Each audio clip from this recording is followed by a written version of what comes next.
Студыя Белсат распачынае сваю працу. Вітаем усіх спадарства. Наш традыцыйны нядзельны эфір. І, канешне ж, віншуем усіх тых, хто святкуе сёння Вялікдзень. Христос уваскрос. У студыі працуюць для вас Ярослав Стешык і мой калега Віталь Бабін. Сапраўды воскрос, так можна сказаць, кожнаму, хто сёння адзначае, а адзначаюць перадусім католікі, пратэстанты і ўсе хрысціяне, якія прытрымліваюцца новага календара, хаця гэтае свята не залежыць ад канкрэтнай даты, але залежыць ад таго, як лічыць гэтую дату. То бок Уваскрасенне Хрыстова лічыцца найважнейшым святам для хрысціянаў.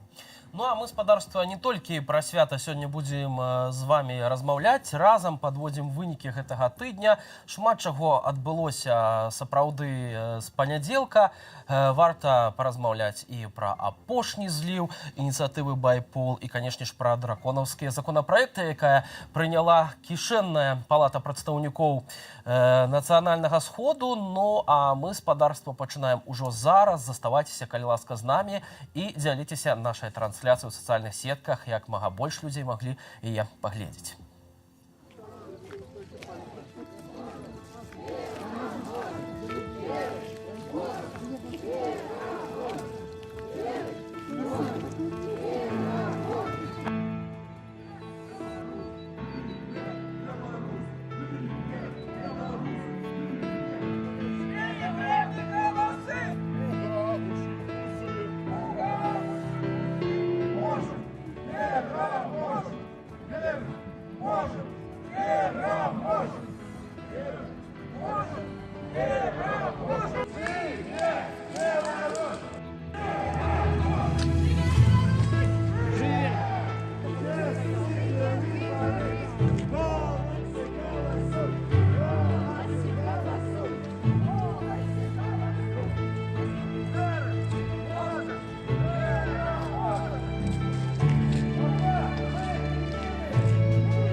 «239 дзён прайшло пасля выбараў прэзідэнта Беларусі, і кожны з гэтых дзён адзначыўся пратэстамі супраць фальсіфікацыі вынікаў выбараў.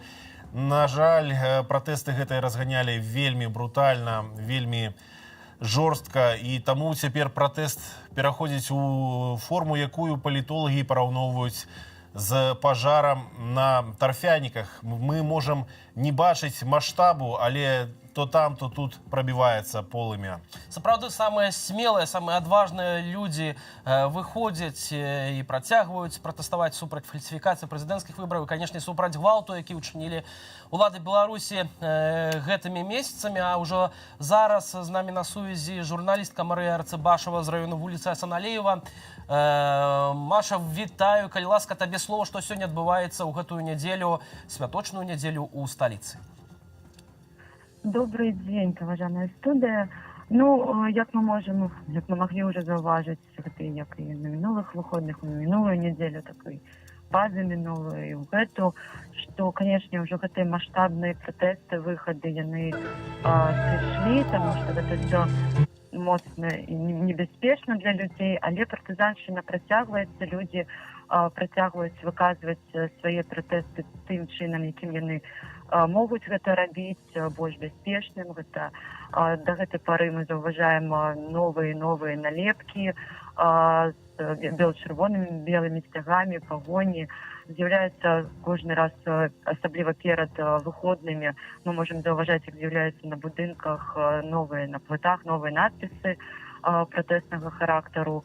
Ну і, канешне, ёсць гэтыя выхады не такія маштабныя, але натуральна не ў нядзелю, а людзі спрабуюць нейкім чынам памяняць гэты фармат, выходзіць у іншыя дні, таму што зноў мы можам назіраць на ўсіх гэтых кропках збору ціхарскія машыны, катаюцца міліцэйскія бобікі, так званыя, ну і то бок кантралююцца вуліцы цалкам для таго, каб людзі не змаглі сабрацца, выйсці і прайсціся маршам. Ну, але людзі не здаюцца і ўсё ж такі працягваюць займацца так званай партызаншчынай. Марыя, ну вось мы ведаем, што апошнім часам людзей затрымліваюць проста за тое, што яны знаходзяцца на вуліцы ў нейкай групе, альбо людзі чытаюць разам кнігі ў электрычках, і за гэта іх затрымліваюць, саджаюць пад арышт.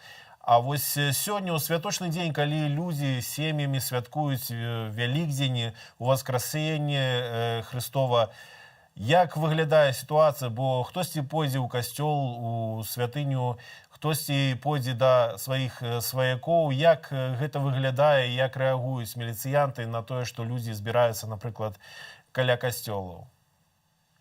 Ну, я чула такія размовы, што людзі акурат казалі пра тое, што трэба быць так, на чеку, як выпісвалі ў чаціку, так, адным з чатаў, пры там нават гэтым шпацыры да касцёлу, і не збірацца там больш за колькасць там 3 чалавекі в кампаніі, таму што для міліцыянтаў няма нічога святога, і вось таму затрыманне можа быць як і каля касцёлу, гэтак і ў самім касцёле. Тым больш мы ведаем, што ў касцёлах самі гэтыя службы адбываюцца, менавіта на службах ксяндзы кажуць пра тое, што асуджаюць тое, што адбываецца гэты гвалт, які адбываецца ў Беларусі, і вельмі шмат увагі надаюць таму, што трэба падтрымліваць людзей. І, натуральна, гэта не можа падабацца уладзе сучаснай, так, і, натуральна, то і каля касцёла магчыма затрыманне, хаця людзі кажуць, што трэба хаця б каля касцёлу пастаяць і нейкім чынам выказаць сваю пазіцыю. Ну, неяк так, такія размовы. Многія вернікі, дарэчы, наколькі я разумею, которые не могуць выйсці і пратэставаць, могуць памаліцца проста за ўсіх палітзняволеных, якія знаходзяцца зараз за кратамі, якіх ужо больш за 300 асобаў, а агулам вельмі шмат палітычных справаў. Толькі за сакавік праваабаронцы гаспадарства, я хацеў бы звярнуць увагу на гэтыя лічбы, праваабаронцы налічылі 1139 палітычных затрыманняў, 395, па якім былі прынятыя адміністратыўныя арышты і 82 штрафы. Вось такая сумная статыстыка толькі за адзін месяц сакавік. Маша, дзякуй вялікі за гэтыя падрабязнасці. Маша Арцабашева была у нас на сувязі з вуліцы Асаналеева. Як выглядала сітуацыя у Менску? Яшчэ меркавана, калі будуць нейкія навіны са сталіцы, будзем абавязкова вам распавядаць пра іх. Ну, а пакуль, канешне, звернемся да тых, хто быў незаконна ўтрыманы гэтымі днямі за кратамі. 15 дзён арышту адбыла мастачка Ліза Ганчарова, якую затрымалі разам з татам гэтымі днямі. І дзяўчына... раніцай за кавай і просто праходзіла сваім звычайным маршрутам. Я хацела взяць каву у кавярні, якая побач у маім раёне знаходзіцца. Я так заўсёды, ў прынцыпе, раблю. Вось. І просто калі я ішла, мяне вельмі так нечакана і вельмі жорстка затрымалі незнаёмыя мне людзі. Яны былі ў чорнай форме, там у масках. Яны гэта вельмі жорстка рабілі. Там прымянялі такі прыём вельмі непрыгожыя, там душылі, там клалі на спіну, наступалі мне на спіну. Вось, і я спрабавала вось так неяк як бы свернуцца калачыкам, але мяне проста кінулі некалькі разоў на зямлю. Вось, і у мяне пасля, калі мяне ўжо перавезлі на Крэсціну, у мяне балеў копчык, у мяне балела проста ўсё цела, былі сінякі на каленях, якраз такі таму, што мяне вельмі жорстка затрымлівалі. Як пасля выяснілася, гэта быў АМАП. Пасля нас правялі ў РАУС цэнтральнага раёну. Вось, і нам сказалі, што мы затрыманы там, таму што мы удзельнічалі ў пікетаванні. Сказалі, што я стаяла ў групе людзей, якія крычалі там «Жыве Беларусь» са сцягамі. Вось, ну, крацей, просто вось такое абвінавачанне мне прад'явілі. Мне і майму таце. Я ўвогуле была вельмі ўражана і здзіўлена, калі пабачыла і свайго тата таксама у гэтым бусе. У мяне тады проста пачаўся панічны прыпадак. Я бачу, што у майго тата ўжо там жалезныя кайданкі, там, яго шчэплены рукі там ззаду. Вось, і у мяне проста пачало трасці, мне далі там нейкую бутэльку з вадой.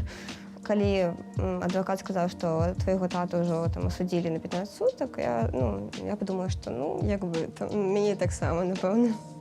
Мы спалі без матрасаў.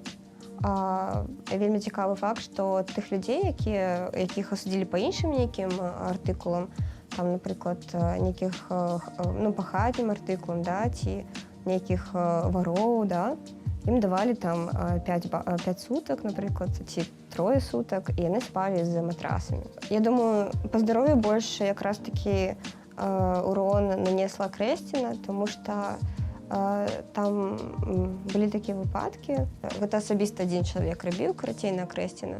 Ён выліваў нам хлорку ў камеры, то бок, уявіць, у нас было вельмі спякотна, то бок, у нас 7 чалавек у камеры, і нас выводзяць і кажуць, у вас брудны ў камеры.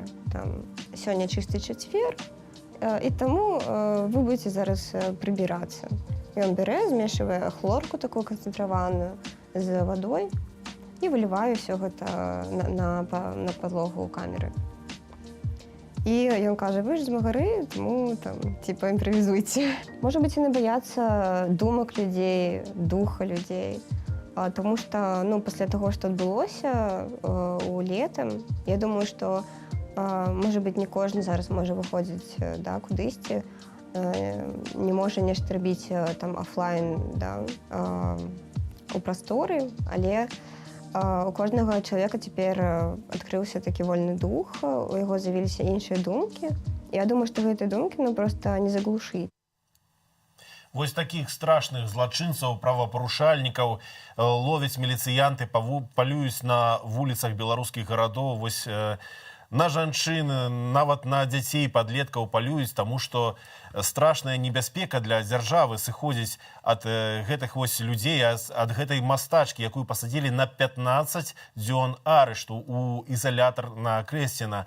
Але тым часам міліцыя просіць грамадзянаў дапамагчы вайскоўца тэрміновай службы Александра Караткевіча, нараджэнца гарадскога пасёлку Рассоны Віцебскай вобласці, таму што гэты вайсковец за рулём грузавога аўтамабіля самавольна пакінуў тэрыторыю палігону і меркавана накіраваўся ў Полацкі раён, хаця гэта дакладна невядома. І аўтамабіль пазней знайшлі, ён схаваўся дзесьці ў лесе, яго зараз шукаюць. Міліцыя, ўнутраныя войскі, АМАП. Цэлы план перахват быў уведзены учора напярэдадні вечарам пасля гэтай навіны. Ну і спадарства таксама да ўвагі тых, хто збіраецца цягам бліжэйшых дзён у суседнюю Украіну. Ёсць такая інфармацыя, на мяжы Украіны развяртаюць беларусаў, акрамя тых, хто мае дазвол на жыхарства, паведамляюць тэлеграм-каналы, і ў прыватнасці тэлеграм-канал выдання «Наша Ніва» піша наступнае. Камандзіроўкі, вандроўкі не праходзяць, паведамляюць тыя, хто сутыкнуўся з гэтай сітуацыяй. Гэтая мера, імаверна, звязаная з трывожным становішчам на украінска-расійскай мяжы. Украінская разведка паведамляла пра магчымасць маштабнай правакацыі пасля таго, як да мяжы Украіны былі сцягнутыя значныя расійскія сілы. Ну, на жаль, Беларусь уцягнулі ў гэтую сітуацыю, таму што апроч таго, што войскі перакідваюць да мяжы з Украіны з боку Растоўскай вобласці, з боку Крыма, не толькі гэта адбываецца ў гэтым годзе вучэнні «Захад-2021». Ну і зараз сітуацыя ў Беларусі адносна незалежнасці вайсковай нашай трошкі іншая. Уцягнуў Александр Лукашенко Беларусь вось у гэтую сітуацыю, калі нашыя браты, украінскія нашыя суседзі разглядаюць беларусаў ужо як патэнцыйную пагрозу, на жаль. Перадусім разварочваюць на мяжы мужчынаў з таго, што Ну так, а церпяць проста беларусы, якія едуць альбо па нейкіх асабістых справах, альбо на працу, і разварочваюць менавіта тых, хто не мог даказаць свае мэты перабывання ва ўкраіне.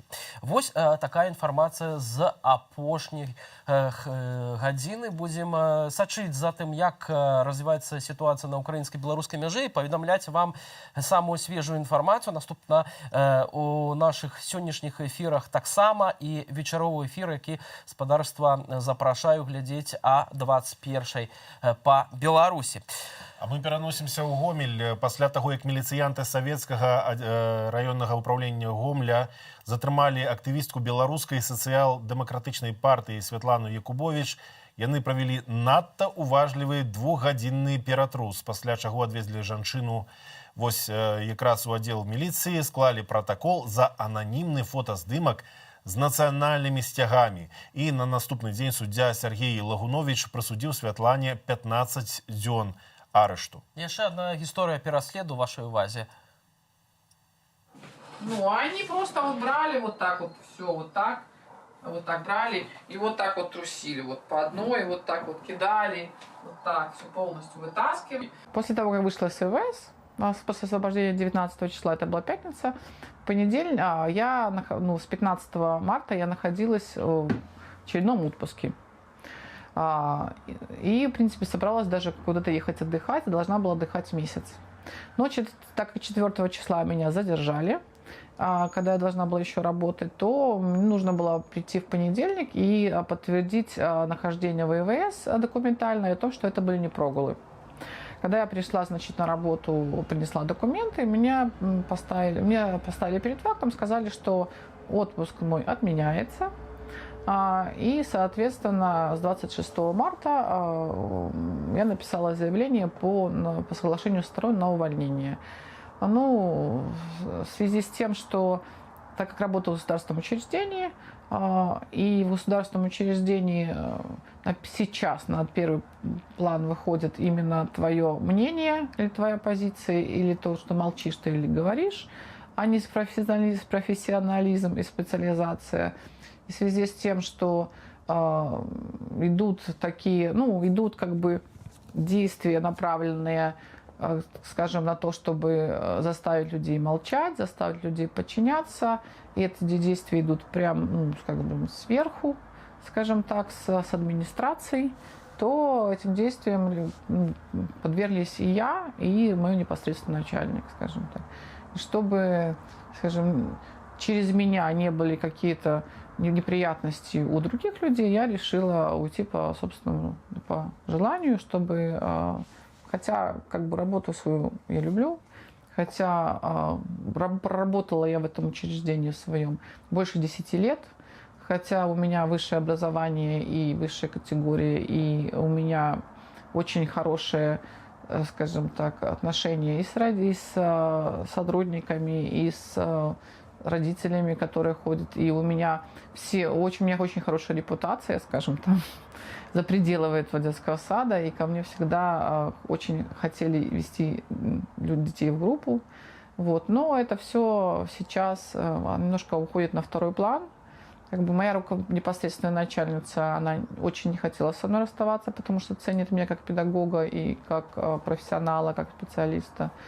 Но на данный момент все это решается не в учреждении, скажем, дошкольного образования, а, скажем, на более высшем уровне, где не учитываются все остальные кадры и все остальные твои, скажем, заслуги или какие-то твои там чины. Я думаю, что люди, которые привлекаются по 23-34, а сейчас уже статью поменяли, 23, это люди, которые не думающие, это люди, которые не просто же плывут по течению, а они думают. И они видят, что нужно что-то менять, и они видят, что нужно хотя бы говорить. Эти люди, которые не молчат, они не будут подчиняться прямым указаниям, которые противоречат логике и здравому смыслу. Соответственно, такие люди в системе, которые нужно подчиняться слепо, не нужны.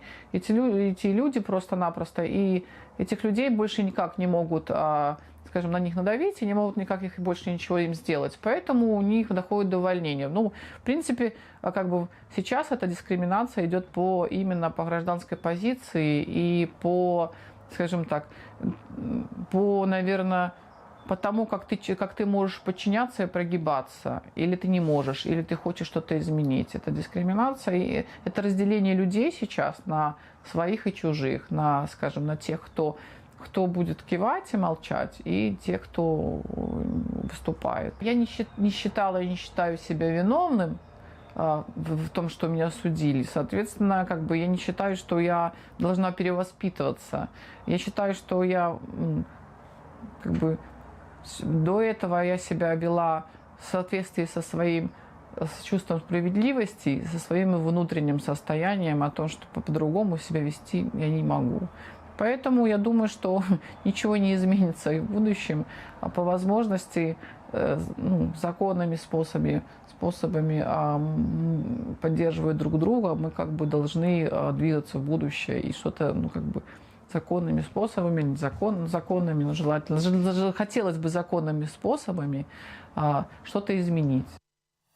Што праўда, Лукашенко ўвесь час кажа, што зараз сітуацыя, калі не да законаў. Мы, спадарства, зноўку пераносімся на хвілінку ва ўкраіну. Там база «Миротворец» папаўняецца беларускімі прапагандыстамі, і вядоўцу тэлеканалу СТВ Артюх занеслі ў гэтую базу як антыукраінскую прапагандыстку.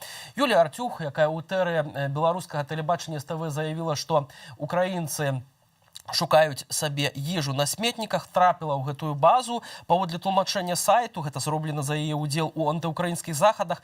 Таксама Артюх неаднаразова заяўляла ў эфіры дзяржаўнага тэлеканалу СТБ падтрымліваць дыктатуру і падкрэсліла, што яна лепшая за лялечны тэатр, які ва ўкраіне нібыта зладзіў прэзідэнт Украіны Владзімир Зяленскі. А нагадаю, спадарства, раней у гэты спіс міратворца трапіў яшчэ адзін прапагандыст беларускі Рыгор Азаронак.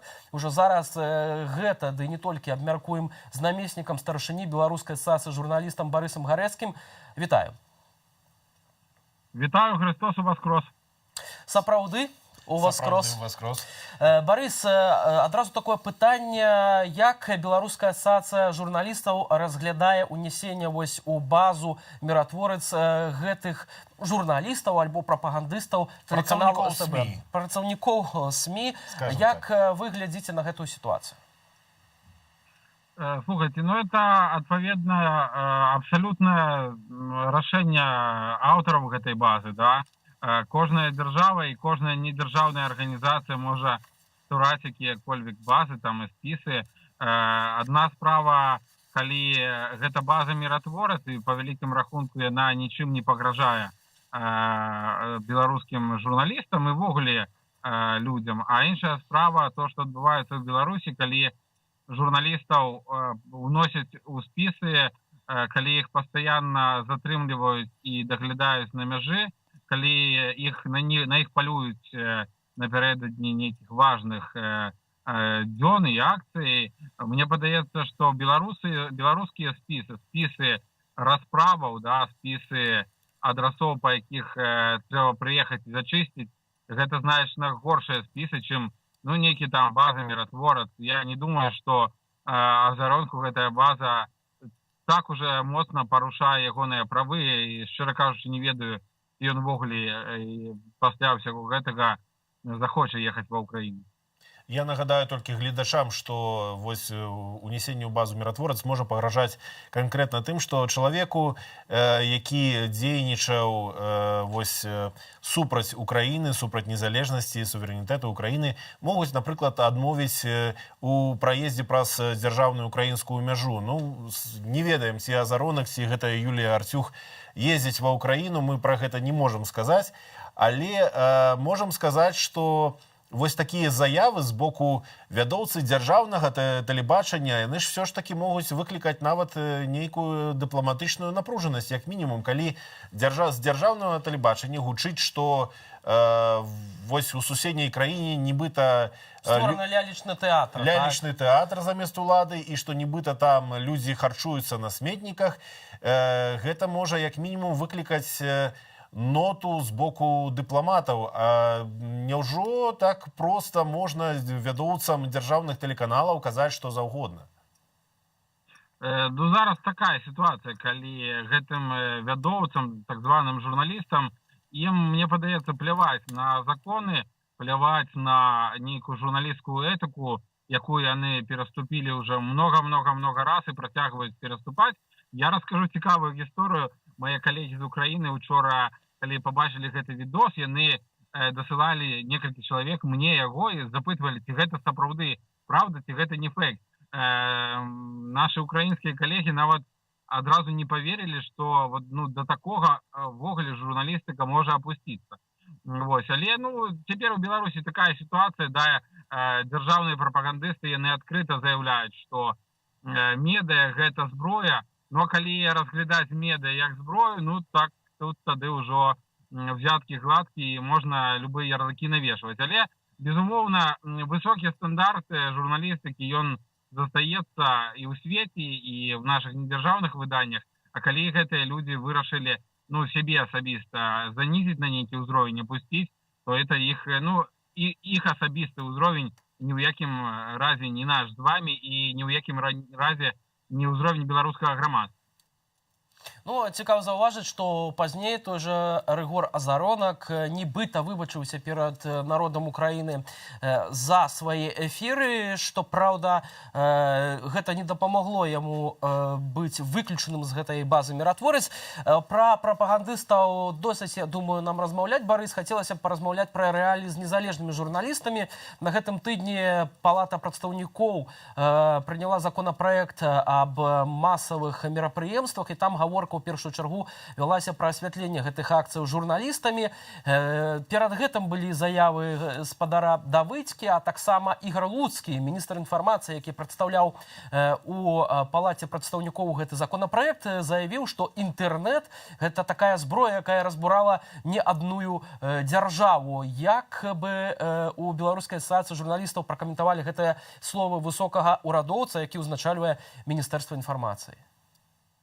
Ну, слухайте, мне падаецца, што такія заявы, яны просто смешныя з боку чыноўнікаў, асабліва в 21 стагоддзі, калі, ну, все працэсы жыццёвыя, яны завязаныя на інтэрнэт, і самі те ж самыя чыноўнікі, дзякуючы гэтаму самому інтэрнэту, абмяркоўваюць гэты самы законапраект, да, які рассылаецца праз той же самы інтэрнэт.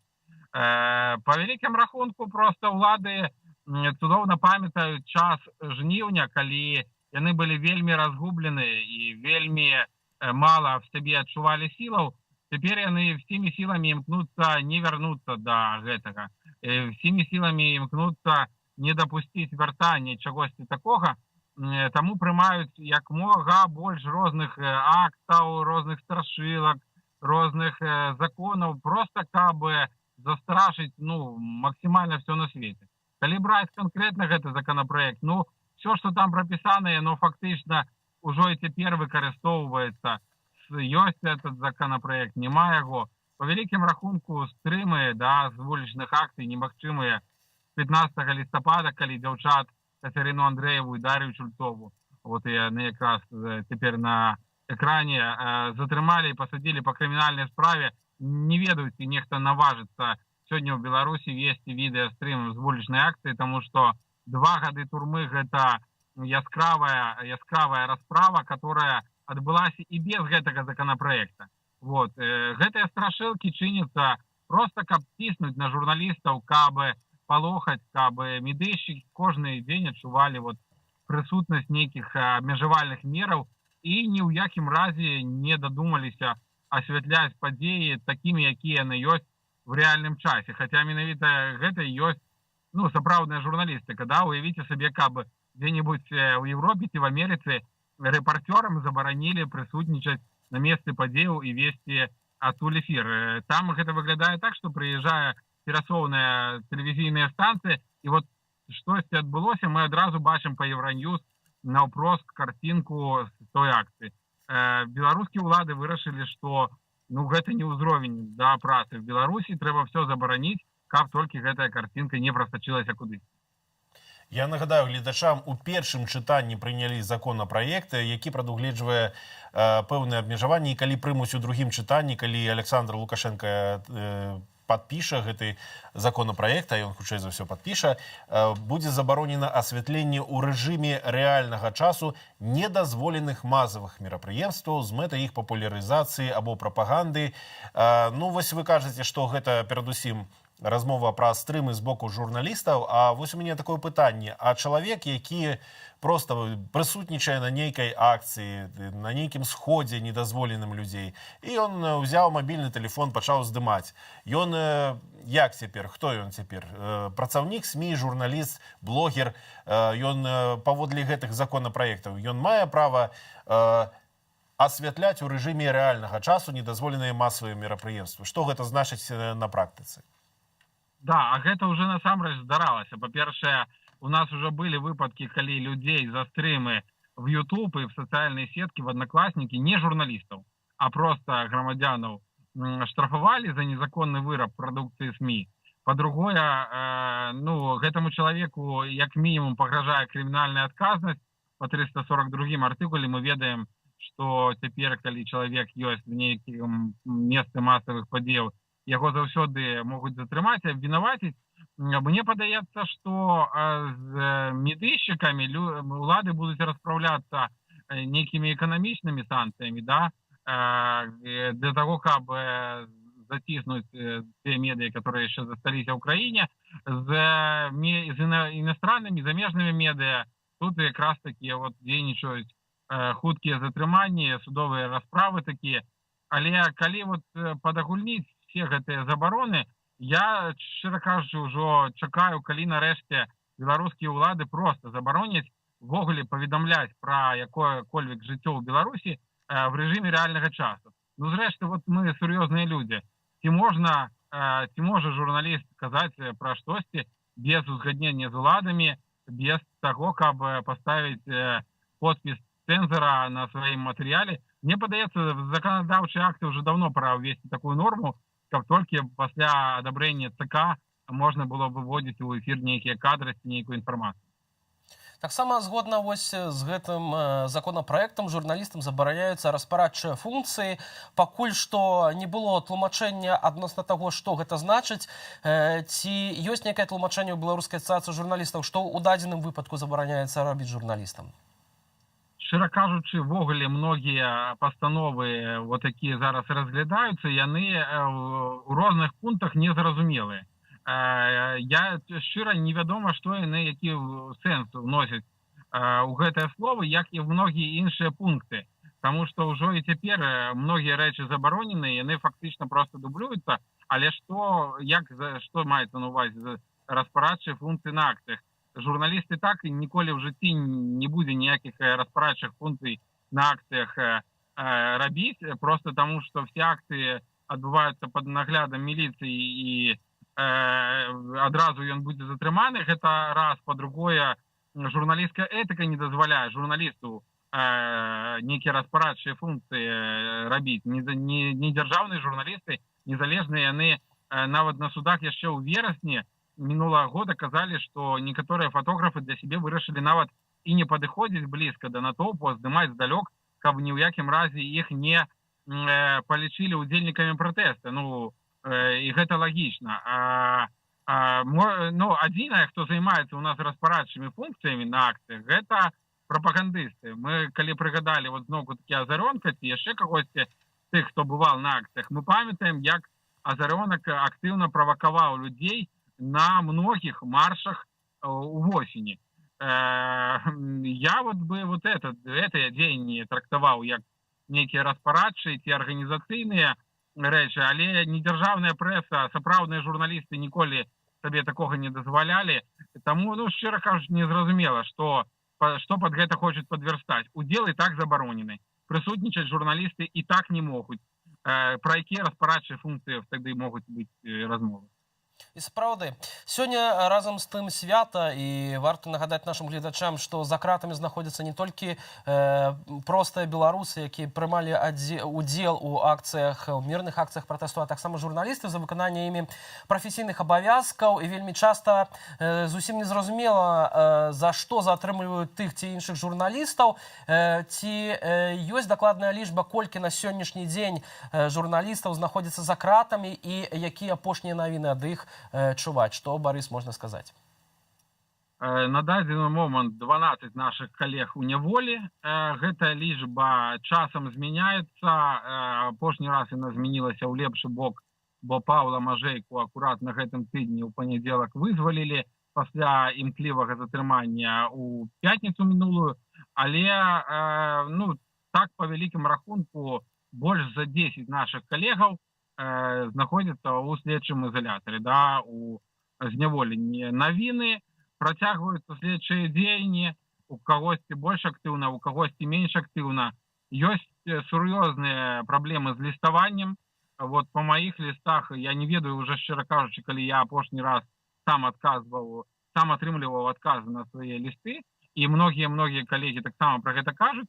Можа быць, якраз такі Вялікдзень, гэта нагода написать палітвязням не толькі ліст, але і просто адправіць паштовачку караценькую, можа быць, ёсць большая верагоднасць, што яны дойдуць. Прынамсі, наш калега Анджэй Пачобут, ён, зразумела, каталік, і ён знаходзіцца ў Менску, у турме Валадарскага, вельмі проста туды прыйсці і нешта перадаць, і мы стараемся яго падтрымліваць такімі невялікімі перадачкамі, каб ён увесь час адчуваў нашу прысутнасць. И многие іншыя коллеги, журналисты, которые затрыманы по справе пресс-клуба. Я всем людям вельмі натхняю взять паштовачку и даслаць палітвязням. Гэта вельмі важно в адсутнасці информации, в адсутнасці того, что на вуліцы пачынаецца весна, а ты вымушаны сидеть за кратамі. Важно, каб все ж таки нейкія вестачкі з волі яны траплялі. Дзякуй вялікі за гэтую размову і за тое, што робіць для незалежных журналістаў. Беларуская асацыяцыя журналістаў у гэтыя няпростыя для беларусаў часы. Барыс Гарэцкі, намеснік старшыні арганізацыі, быў з намі на відэасувязі з Менску. Дзякуй вялікі, Барыс. Ну а мы, спадарства, хацелі працягнуць наш эфір таксама інфармацыі пра нашых зняволеных журналістак Кацярыну Андрэеву і Дар'ю Чульцову. Власна, на тэму таго, як можна падтрымаць людзей. Пазаўчора адзначала дзень народзінаў спадарня Наталья Терабеленко, маці нашай зняволенай калегі Дар'і Чульцовай, аператаркі, якую разам з Кацярынай Андрэевай асудзілі на 2 гады калоніі за вядзенне жывога рэпартажу, уласна, стрыму з плошчы пераменаў, з разгону пратэстаў. І вось, на жаль, спадарня Наталья вось ужо больш за 2 тыдні не атрымлівае лістоў ад сваёй дачкі, ад Дашы Чульцовай. Мы выказваем словы падтрымкі, а таксама заахвочваем дасылаць лісты Каці і Дашы. Іх зараз трымаюць у следчай турме нумар 8 у горадзе Жодзіна. Адрас вуліца Савецкая, 22А, паштовы індэкс 222-163. Дар'я Чульцова і Кацярына Андрэева, Кацярына Бахвалова таксама. Варта пазначыць прозвішча Бахвалова. Так. Бо Кацярына Андрэева гэта псеўданім Каці, за які, уласна, Кацю ўсе і ведаюць па гэтым псеўданіме. Кацярына Бахвалова, калі ласка, гэтыя адрасы ёсць на інтэрнэт-старонцы нашай, таксама можна знайсці ў тэлеграм-канале. Я думаю, спадарства, няма вялікай праблемы, каб знайсці дакладны адрес і занатаваць сабе, каб даслаць лісты падтрымання для нашых журналістак. Я яшчэ таксама хочу нагадаць, што на гэтым тыдні 2 красавіка свой дзень народжанняў за кратамі адзначала іншая журналістка Кацярына Барысевіч з парталу Тутбай. Акурат такі Кацярыну таксама асудзілі па палітычна сфабрыкаванай справе на паўгады зняволення за артыкул пра смерць Романа Бандарэнкі. І мы яшчэ раз віншуем Кацярыну з ейным днём народзінаў. Чакаем яе неўзабаве на волі. 20 красавіка мусіць адбыцца апеляцыя па гэтай справе, бо дзяржаўнае абвінавачанне лічыць гэты прысуд, які быў вынесены 2 сакавіка ў Менску, занадта мяккім для Кацярыны Барысевіч. Ну а апеляцыя ў справе Дар'і Чульцовай, Кацярыны Андрэевай будзе разглядацца 23 красавіка. Спадарства, у вас ёсць яшчэ час адправіць дзеўчынам лісты да таго, як мы вельмі спадзяемся, яны выйдуць на свабоду.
Дар'я Чульцова.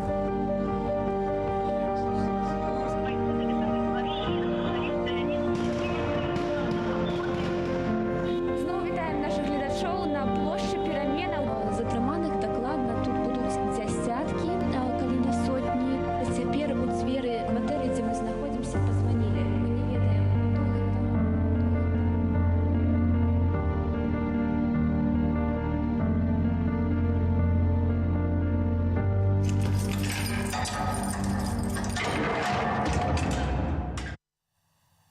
Наших журналісток осудили за тое, што яны распавядалі праўду, паказвалі, што адбываецца на плошчы Перамена ў Менску.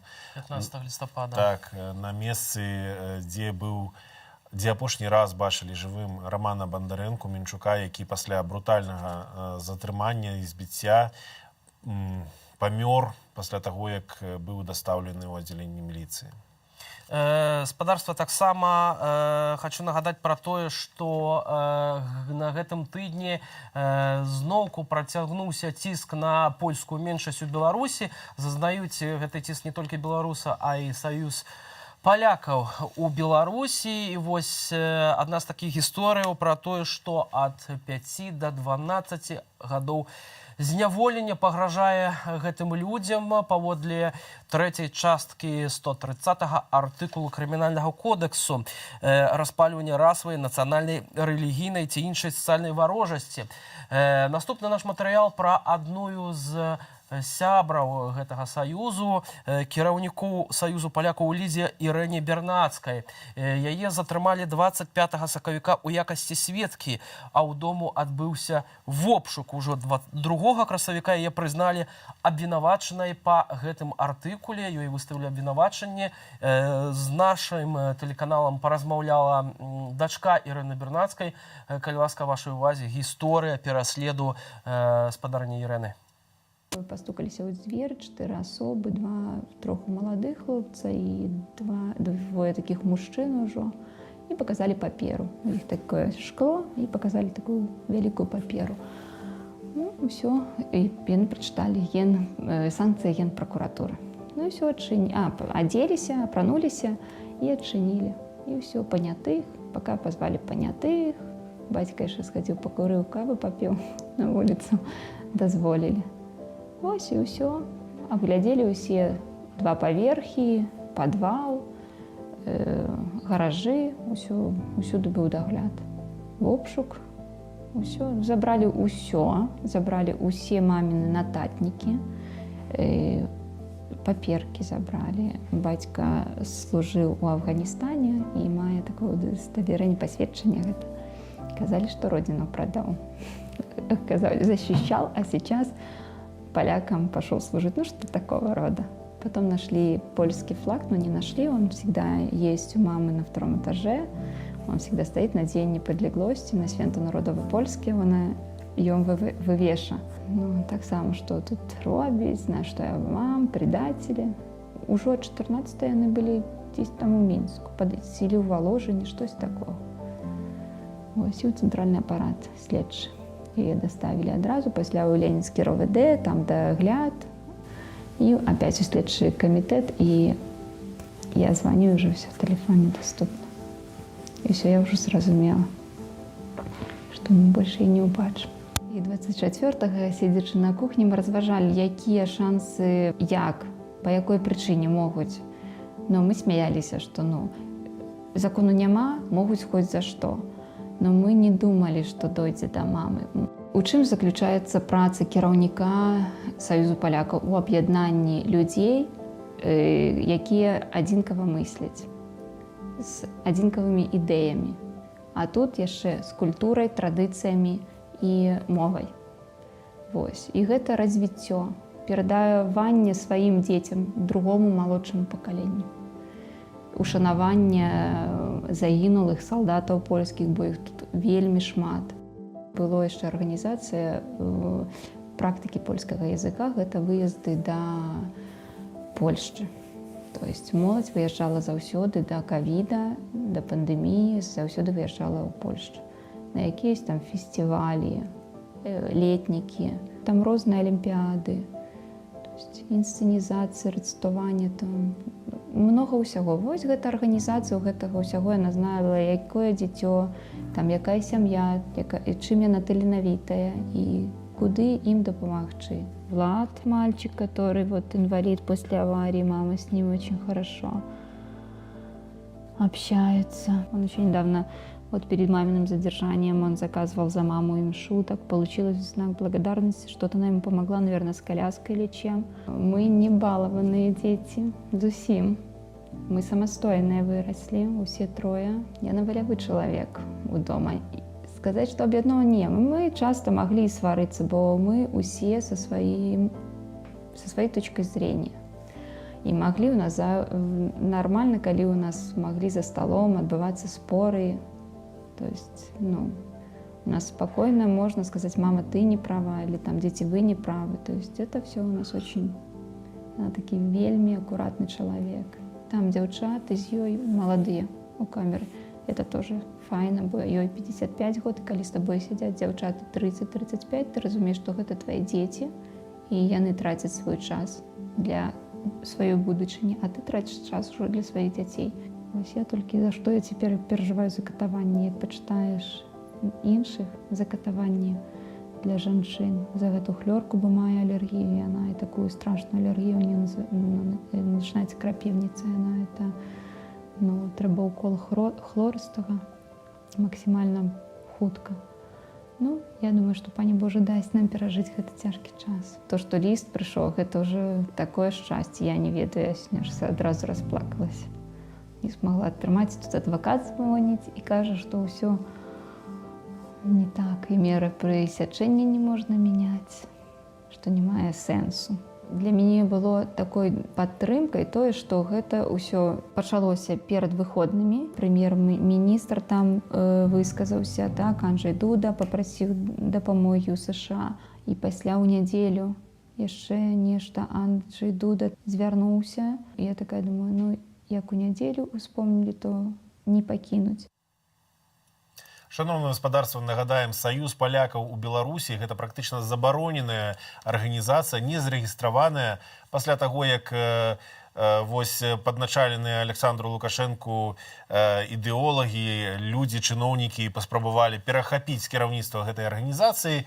Спадарыня Анжэліка Борыс уже доўгія гады змагаецца за тое, каб гэты саюз проста існаваў насуперак усім рэпрэсіям. І вось Анжэліка Борыс, наш калега-журналіст Анджэй Пачобут, Марыя Цішкоўская, Ірэна Бернацкая і Ганна Панішева, яны зараз у следчым изолятары, ім пагражае до 12 гадоў пазбаўлення волі.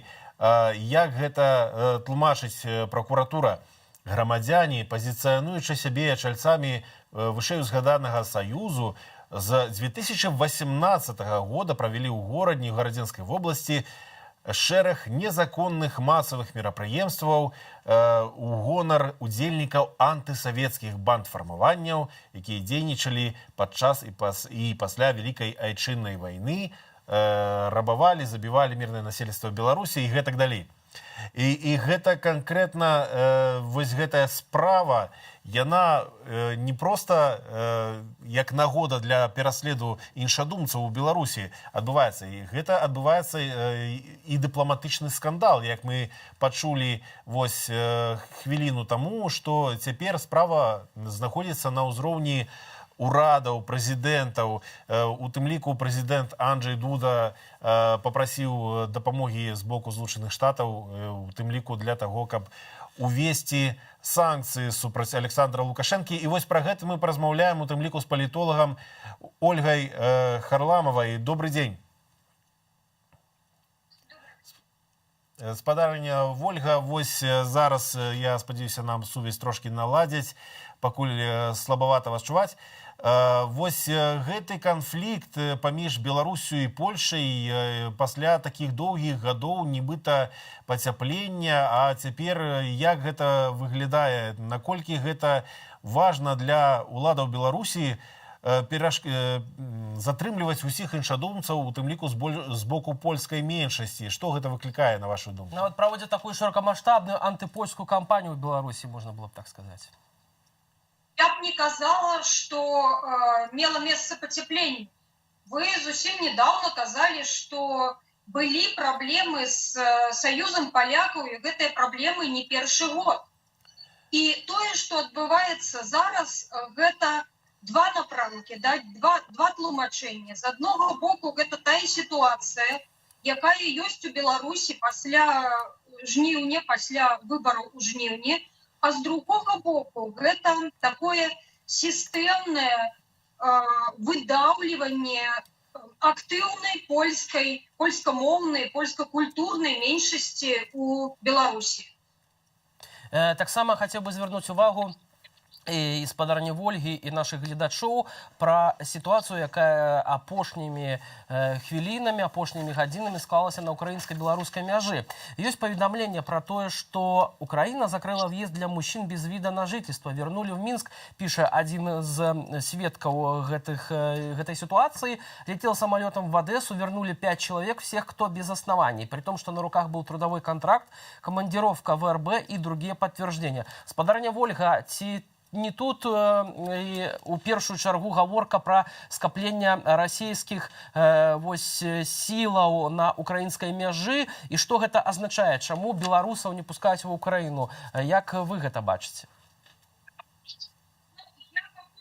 Я сказала, што беларусаў не пускаюць в Украіну, што пакуль гэта такое вельмі суб'ектыўнае сведчанне, і мы с вами ведаем, што гэта сведчанне не першы раз з'яўляецца. Тому давайте почакаем официальной реакции Украины на ситуацию, официальных заявок украинских державных службовцев на такое обвинувачивание, на умовную констатацию факта о том, что в Украину когось не пустили. Бо относно недавно, месяцы 2-3 тому, это уже было. І я хочу нагадати, що в Україні зараз досить складана епідеміологічна ситуація. Каля палови українських областей знаходяться у червоній зоні.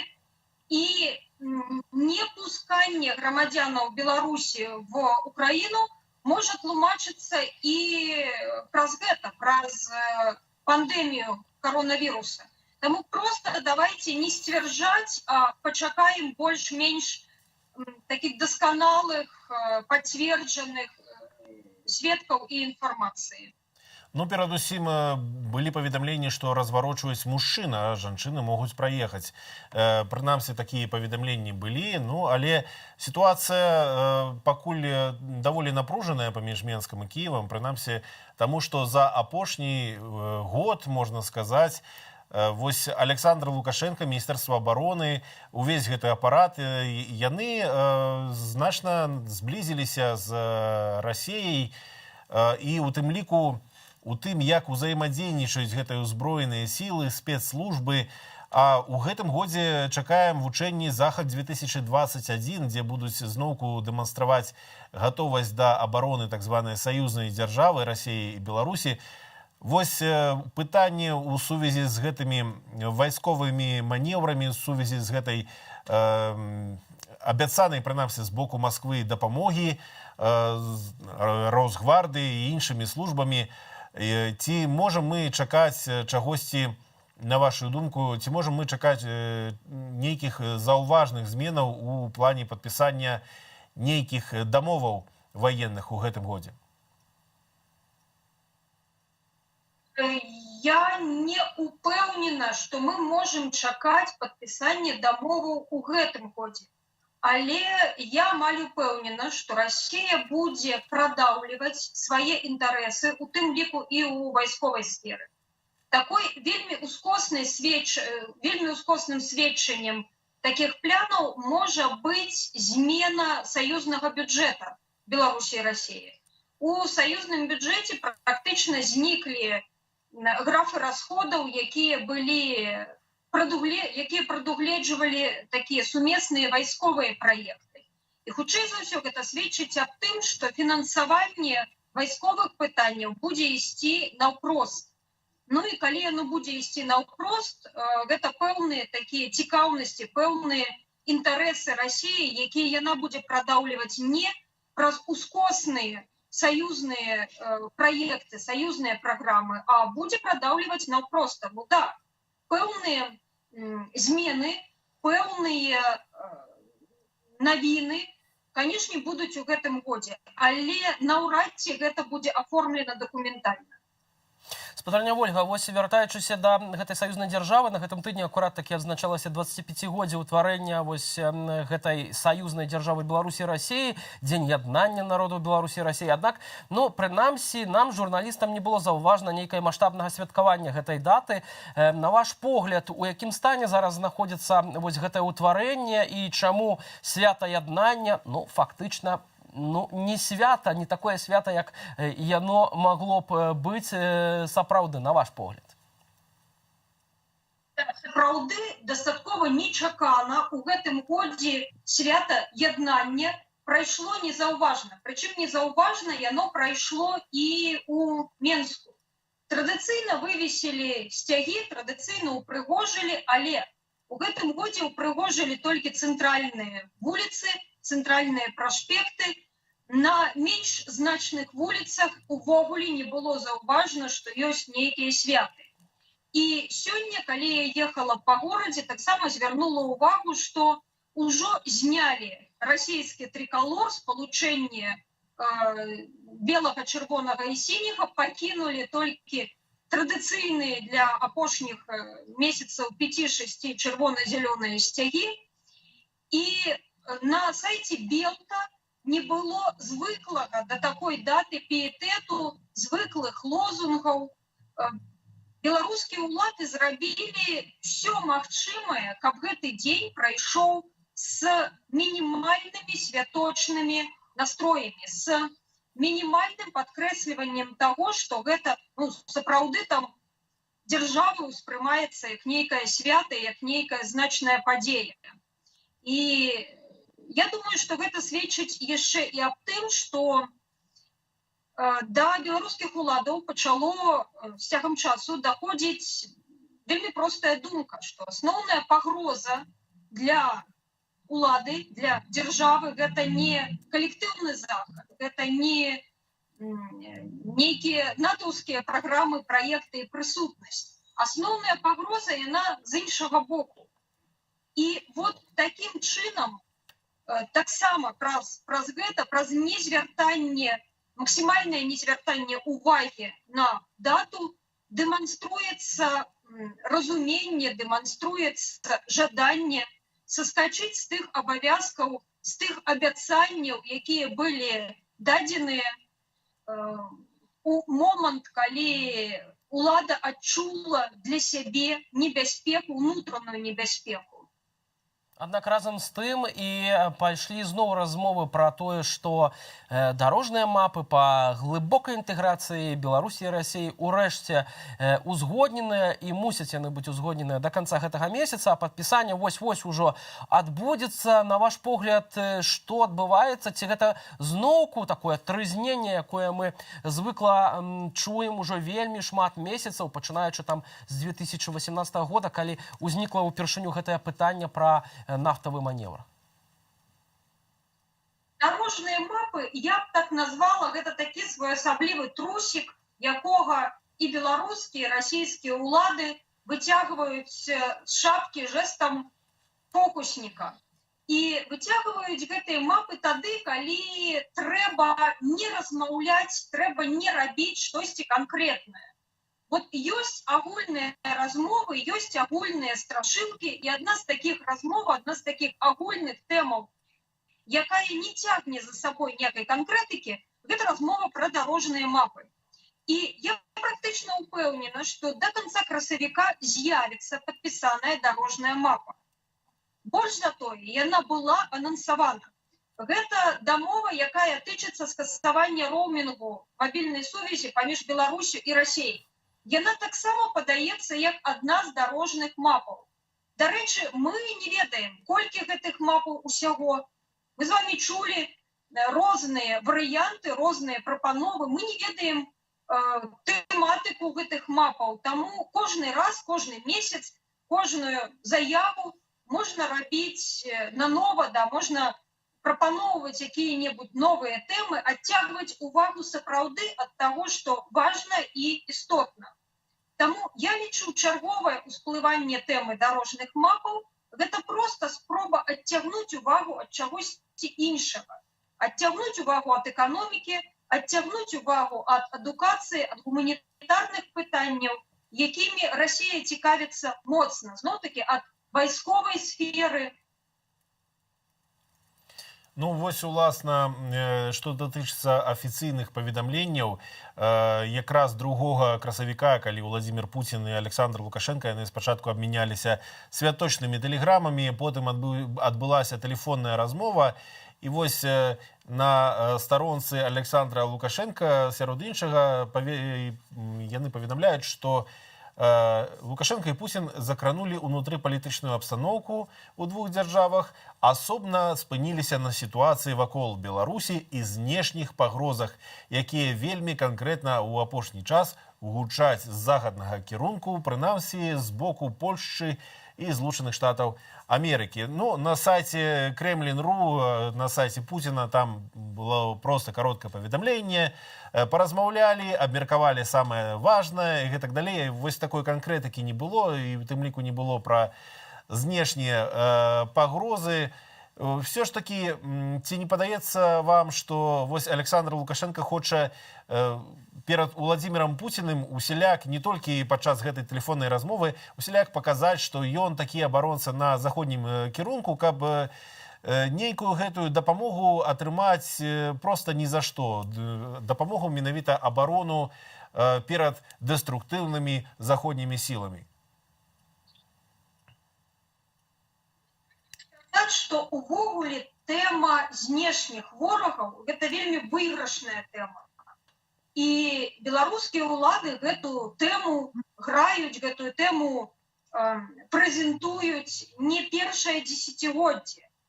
Мы рэгулярна чуем, што Беларусь гэта апошні фарпост Расіі перад пагрозай з захаду, і рэгулярна гэта тэма прадаецца усходняму суседу за цалкам сабе бачныя, адчувальныя плюшкі. І зараз чарговая спроба прадаць пагрозу, прадаць фантастычную пагрозу за канкрэтную падтрымку альбо за неўмешальніцтва ва ўнутраныя справы.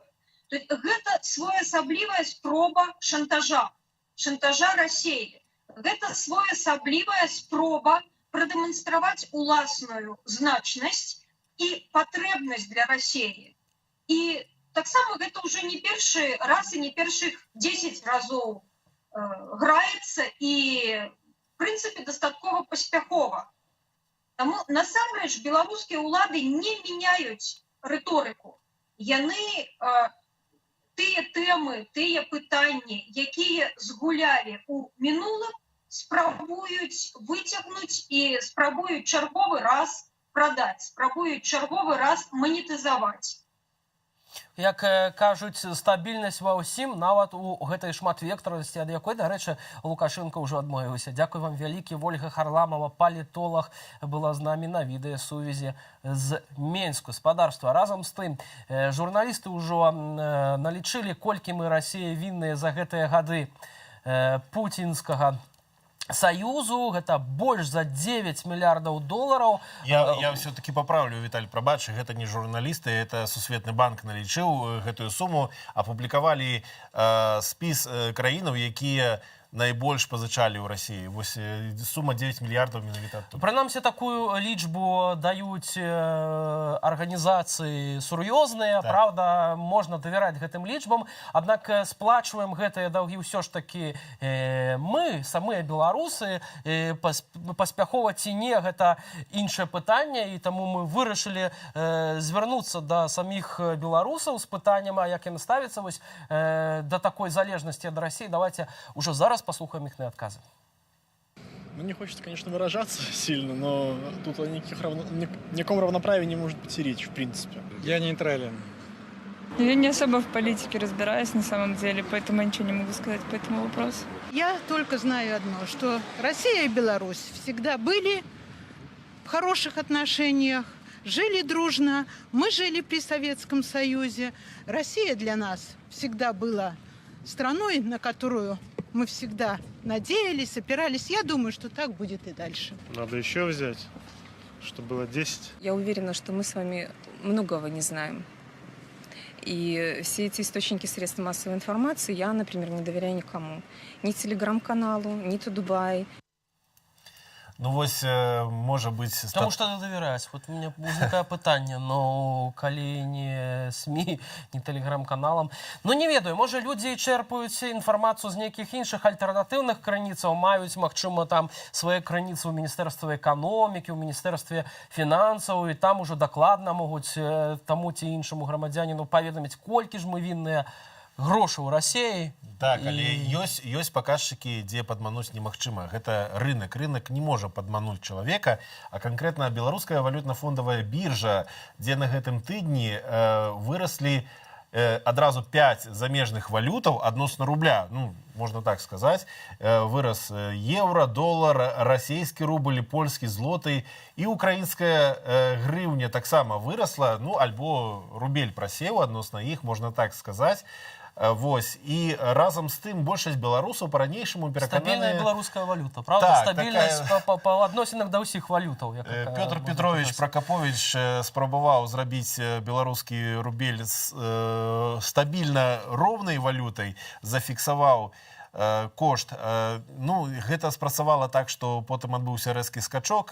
Все нашы гледачы памятаюць у 2011-м, як мы асвятлялі гэтую гіперінфляцыю, дэфіцыт і все, што было, это просто... Пётр Петрович Пракапович, тады тагачасны старшыня Нацыянальнага банку Беларусі, заявіў, што ніякай аднамаментнай дэвальвацыі пры ягоным кіраўніцтве Нацыянальным банкам не будзе, і адразу праз некалькі там літаральна тыдняў гэтая дэвальвацыя і адбылася. Александр Лукашенко ў той час сустракаўся з Нурсултанам Назарбаевым у Казахстане і у эфіры дзяржаўнага тэлебачання заявіў, но то мы побачым, як гэтую дэвальвацыю яшчэ павярнуць у лепшы бок для самых беларусаў. Што было потом, вы памятаеце, валюта проста знікла з абменнікаў і не было яе ажно з вясны і да сярэдзіны, да пачатку восені, пакуль не усталяваўся рыначны курс валютаў.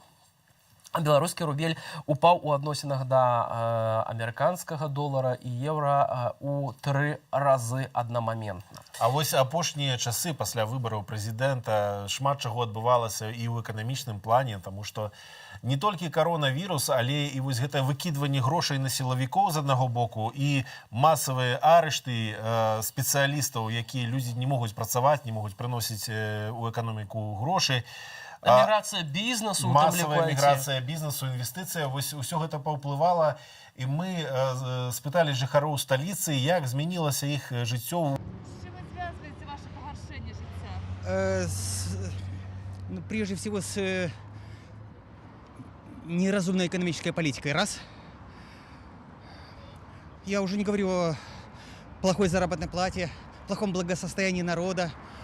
Все до кучи, понимаете? Рыба гниет с головы, а у нашей рыбы голова давно сгнила уже. Я пенсионерка, и какое может быть улучшение, когда вот сегодня поехала на базар с внуком и не могу его за свою пенсию одеть? Какое может быть улучшение? Улучшилось. У меня лично, да. С чем связано, не могу сказать. Начальство обещало, начальство выполнило свои обещания. Какие? Повышение зарплаты. Еще не сильно ухудшилось. Но ждем, когда ухудшится. Все к этому идет. Почему? К тому, что ухудшится. А почему так думаете? Что значит почему? Кредит в России не получим, вроде обещают миллиард. Определенно ухудшится. Платить-то надо тем. Сами знаете, кому платить надо. Чтобы разные там эти мысли хорошие в голову не лезли, их надо отбивать. Хуже продукты не могу купить нормально. На проезд слишком много денег тратим. Ну вот, иногда покупаем. Связать, просто повышение цен в целом по стране, получается, происходит повышение цены для нас. И мы студенты, поэтому на нас это может быть еще, мы как-то покрываемся и родителями, сами работаем, но для более взрослого населения гораздо труднее, потому что есть и семьи, и свои потребности. Все в минус уходим.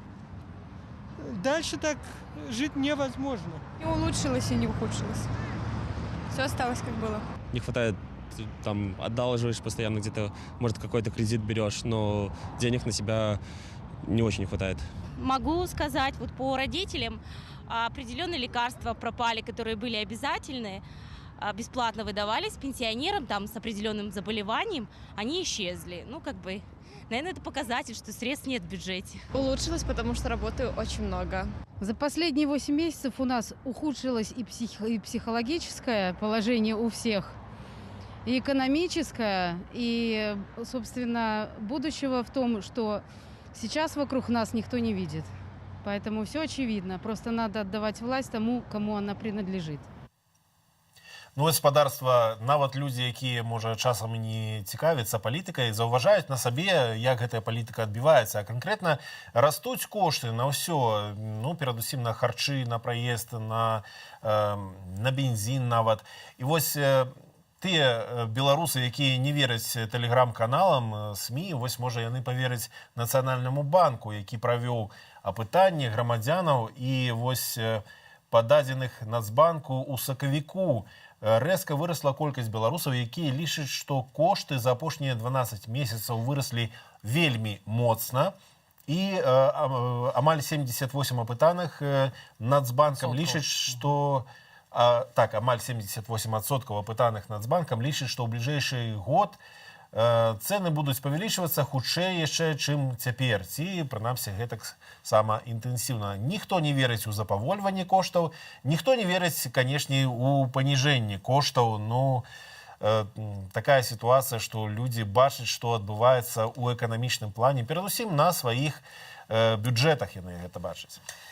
І разам з тым расце інфляцыя, а заробкі гаспадарства, як з імі выглядае сітуацыя? Калі ласка, пішыце ў нашым стрым-чаце, а таксама адпраўляйце на наш тэлеграм-бот гэту інфармацыю, альбо пішыце нам у нашым рэдакцыйным вайберы. Нумар будзе з'яўляцца на вашых экранах і маніторах цягам наступнай гадзіны.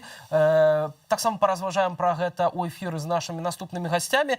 А зараз, гаспадарства, яшчэ раз варта ўзгадаць тых, хто, нягледзячы на крымінальную адказнасць, выходзіць у гэтыя дні пратэставаць з мірнымі акцыямі. А гэта і Калодзішчы, гэта гаспадарства і Лошыца, гэта іншыя раёны Менску. У сталіцы таксама з'явілася алея з партрэтамі палітвязняў. Давайце паглядзім, як выглядалі пратэсты апошнімі днямі, пасля чаго вернемся і працягнем нашу інфармацыйную гадзіну у студыі Белсат.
На гэтым тыдні таксама працягнуўся суд над удзельнікам прэзідэнцкай кампаніі 2020 года Віктарам Бабарыкам.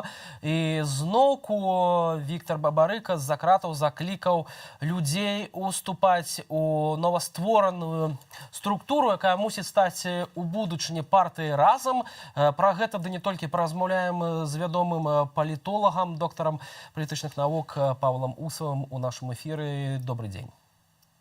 Добрый день. Павел, я гляжу на сайце Віктара Бабарыкі пра мэты стварэння гэтай партыі інфармацыю, і вось што там зазначана. Партыя – гэта лагічны працяг супраціўлення, пераход да больш сістэмнага фармату.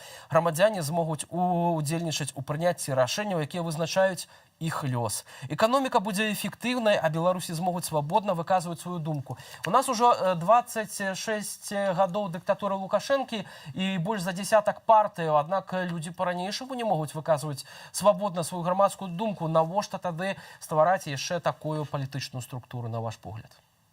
Безумоўна, амаль усе дэкларацыі, якія прапісаныя на старонцы партыі «Разам», яны не адпавядаюць той рэчаіснасці, якая стварылася на сённяшні дзень у Беларусі, бо няма ніводнага законнага метаду, дзякуючы якому беларусы могуць свабодна выказваць свае думкі. Любыя выказванні, нават у межах абазначанай лукашэнкаўскай канстытуцыі і заканадаўстваў, яны сустракаюцца з вострымі рэпрэсіямі і фактычна тэрорам.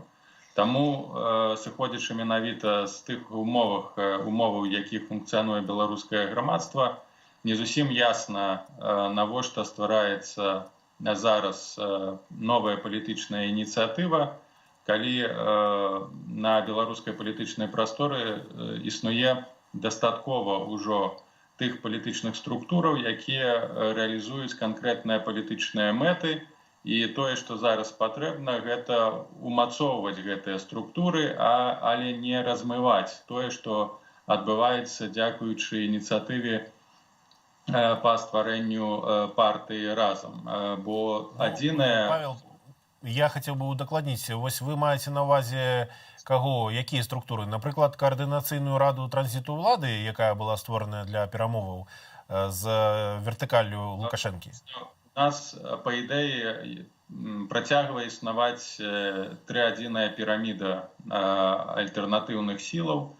Гэта штаб Ціханаўскай, гэта каардынацыйная рада, якая была ёю паклікана, якая павінна была бы займацца працэсам перамоваў і транзіту. Дарэчы, таксама была створана ў адпаведнасці з заканадаўствам. Тым не менш, усе тыя, хто ініцыяваў гэтае стварэнне гэтай каардынацыйнай рады, альбо знаходзяцца ў вязніцах, у тым ліку і Максім Знак, і Марыя Калеснікава, альбо вымушаны былі пакінуць краіну, як Павел Латушка. І трэцім такім вуглом гэтай піраміды з'яўляецца народнае антыкрызіснае кіраванне, якое узначальвае узгаданы мною Павел Латушка. І вось гэтыя тры структуры, па сутнасці, з'яўляюцца тым асноўным палітычным прадстаўніцтвам пратэснага руху на Беларусі. Кепска яны кіруюць гэтым пратэстам ці мабілізуюць грамадзянаў, ці добра, гэта іншае пытанне. Знову гэта звязана з тымі жудаснымі рэпрэсіямі, якія адбываюцца ў Беларусі. Тым не менш, гэта па сутнасці важныя легітымныя органы, якія павінны каардынавацца і каардынаваць дзейнасць у Беларусі і па-за межамі Беларусі. І фактычна менавіта ў гэтую піраміду і трэба інвеставаць. Гэта наша каштоўнасць, фактычна адзінства, якое было створана і ўзнікла ў працэсе апошніх тыдняў электаральнай кампаніі, гэта аб'яднанне штабоў, потым гэта фактычна аб'яднанне вакол Ціханаўскай ўжо па-за межамі Беларусі. Вось гэта каштоўнасць, якую трэба зберегчы, бо як толькі адбываецца сегментацыя вось гэтай прасторы палітычнай, асабліва таго палітычнага кіраўніцтва, якое існуе, то адразу аўтарытэт гэтых структураў падае.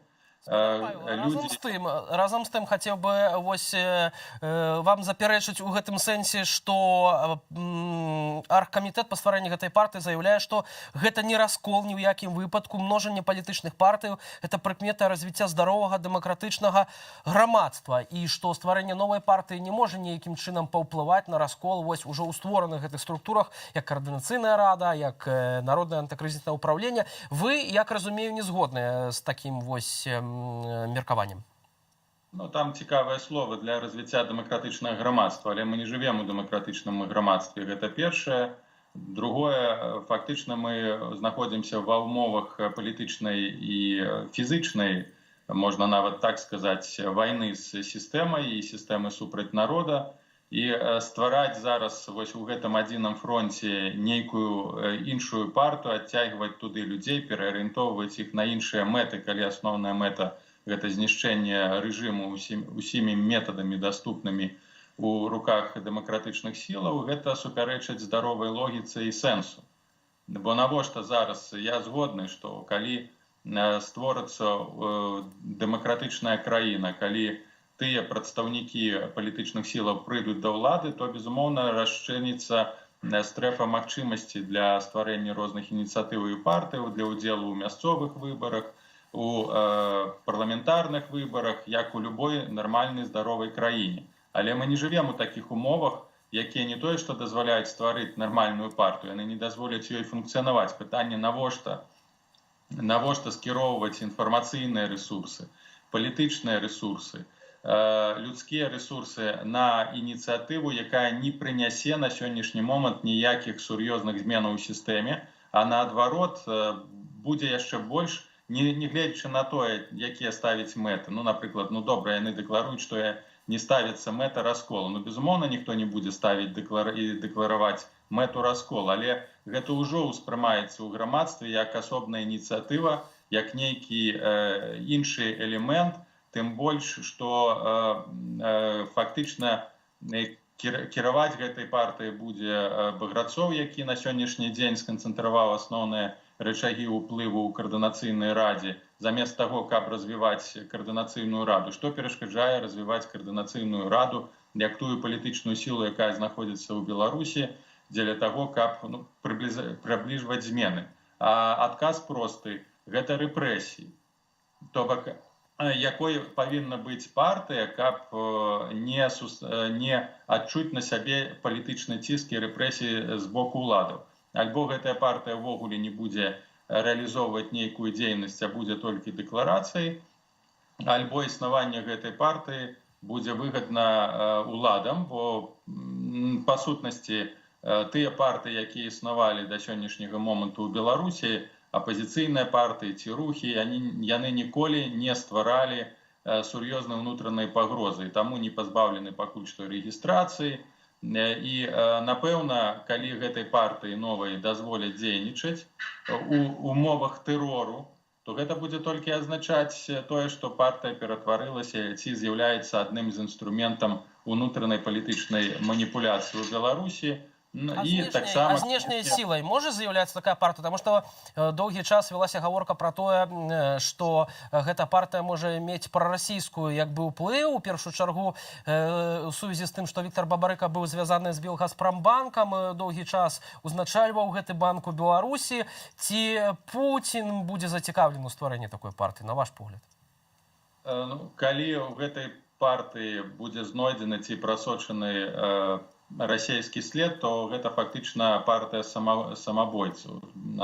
Бо гэта ніхто ў Беларусі не будзе ўспрымаць як палітычную сілу, наадварот, вырасце даволі моцная антыпартыйная вось гэтая рэакцыя, і гэта хутчэй нашкодзіць Бабарыка, чым прыдасць яму нейкую палітычную вагу. Таму прарасійскае пытанне, якое частка прадстаўнікоў новай палітычнай апазіцыйнай плыні жадае выкарыстаць, яна на сённяшні момант з'яўляецца своеасаблівым мінным полем, бо любое слова ці чаканні ад Масквы нейкіх рухаў у вырашэнні беларускага пытання сустракаюцца з даволі моцнай крытыкай. Таму не думаю, што адчынена гэта партыя будзе рэалізаваць нейкую прарасійскую стратэгію ці канцэпцыю, хаця той жа Багрыцоў даволі часта ўзгадваў і ў пазітыўных колерах ацэньваў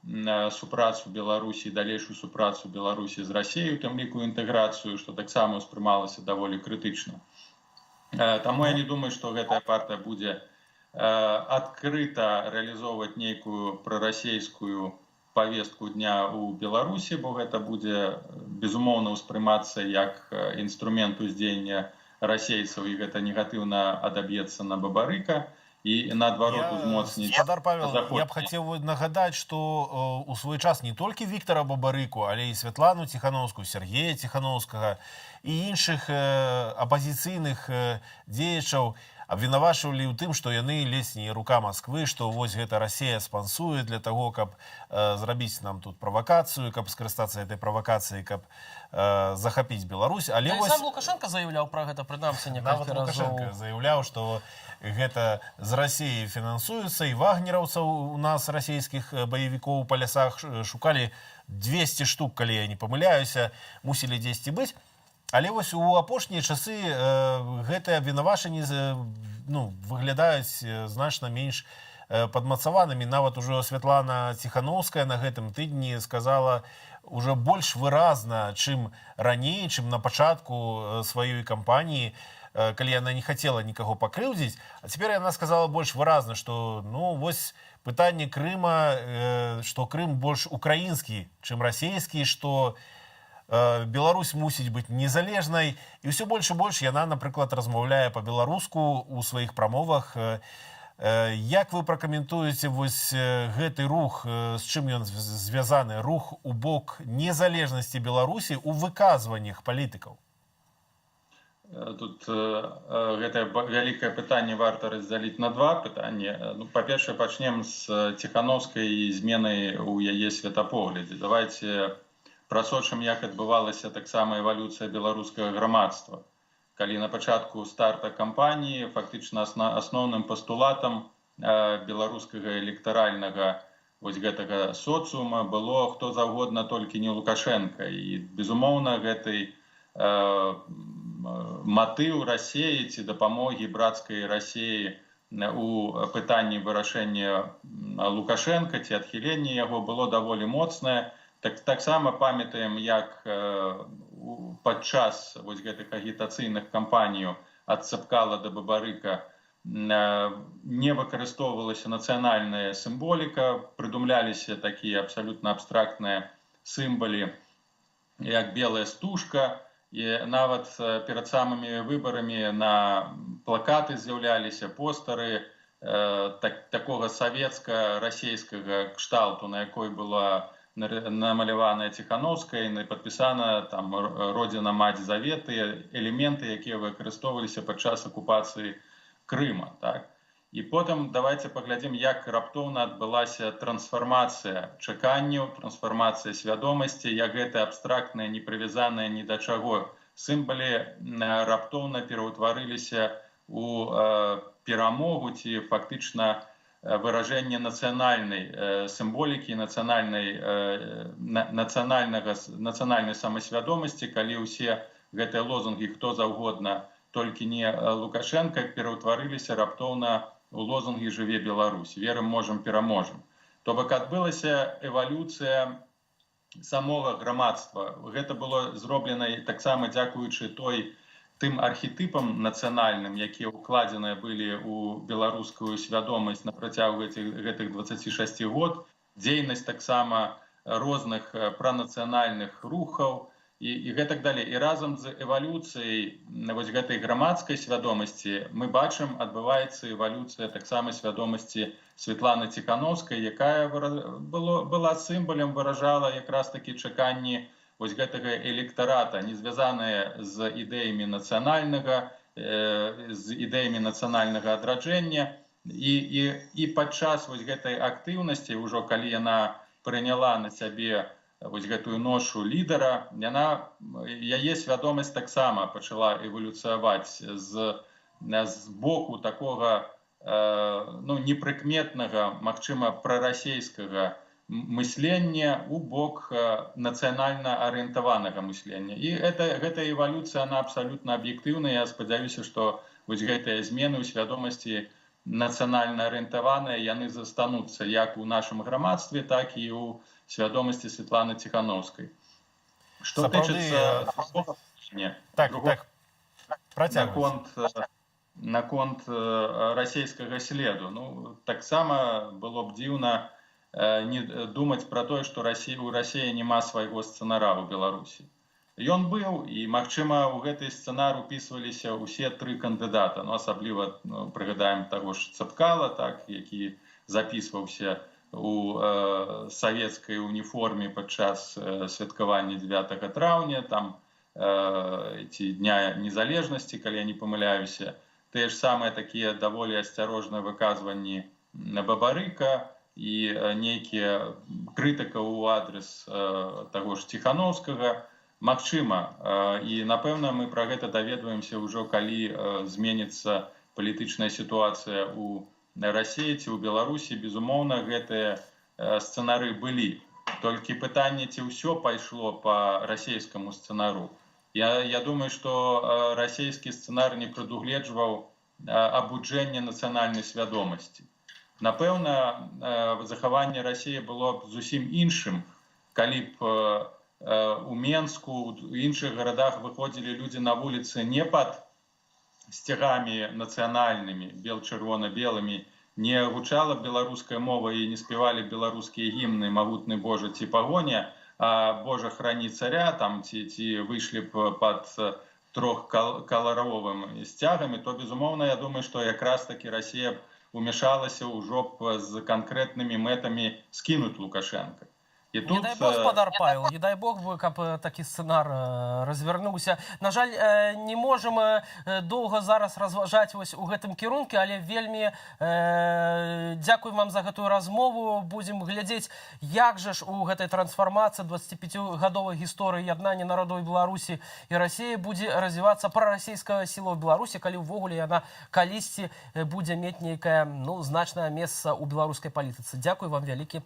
Павел Усаў, палітолог, доктор палітычных навук, быў з намі на відэасувязі. А мы працягваем. Да агульнабеларускага страйку далучылася жыхарка Новаполацка Алена Вінакурова, работніца Паліміру. Яна 31 год працавала там, падала заяву кіраўніцтву пра страйк, і яе 27 сакавіка затрымалі з букетам белых і чырвоных ружаў, аштрафавалі на 30 базовых велічыняў. Ёй слова. Мне было 19 лет. В 1989 году. Отработала 31 год. В декабре будет 32. Начинала я пробоотборщицей на производстве НАК. Это нитрилакриловая кислота. Вот моя благодарность за 31 год работы на предприятии. Дали мне ее за многолетний добросовестный труд и значительный личный вклад в развитие ОАО «Нафтан». В этом году мне пришлось уйти в стачку, а послужило это день рождения моей дочери. Мы собирались вечером собраться, родственники, друзья, отметить этот праздник. Я шла в цветочный магазин, выбирала самый красивый букет, пришла покупать. Составили 11 роз, я выбрала бордовые и белые. Все, я купила букет и пошла. Шла на радостях с улыбкой. И тут появляются навстречу, я не знаю, патруль, не патруль, кто они там, милиция, короче. Ну, иду дальше. Они подходят ко мне, попросили предъявить документы. Говорю, зачем? Ну, уточнить вашу личность, проверить. Говорю, документы я свой не ношу, я вышла в магазин за цветами. Раз нет документов, давайте проедем в ГУВД. У меня выбора не было. Ну, я села, запихнули меня в этот бобик. И повезли в ГУВД. Меня посадили в камеру. Да, я поняла, что в стране нашей происходит непонятно что. По любому поводу. Сижу в камере и думаю, чем моя жизнь отличается вот здесь в камере от жизни, что я каждый день ходила на госпредприятие.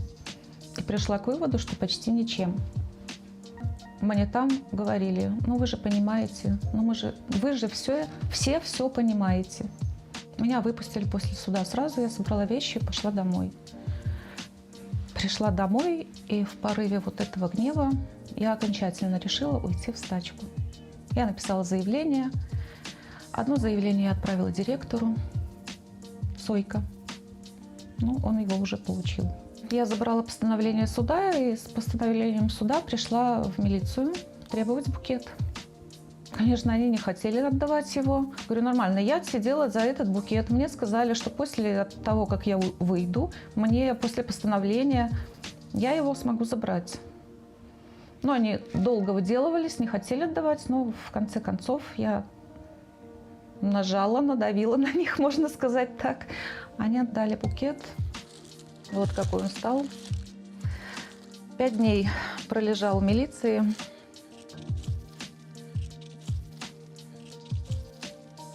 Даже запах, наверное, остался в милиции. Был очень красивый букет. Сейчас будем сушить гербарий, как память, реликвия наша будет. Что с нами так поступали когда-то. Может, внукам расскажу, как мы жили 20-21 год. Вось так, спадарства, нельга нават за кветкамі выйсці з дому спакойна, каб не затрымалі. А вось удзельнікі страйку на Новополацкім нафтане запісалі зварот у падтрымку затрыманых калегаў, і мы таксама можам паказаць яго.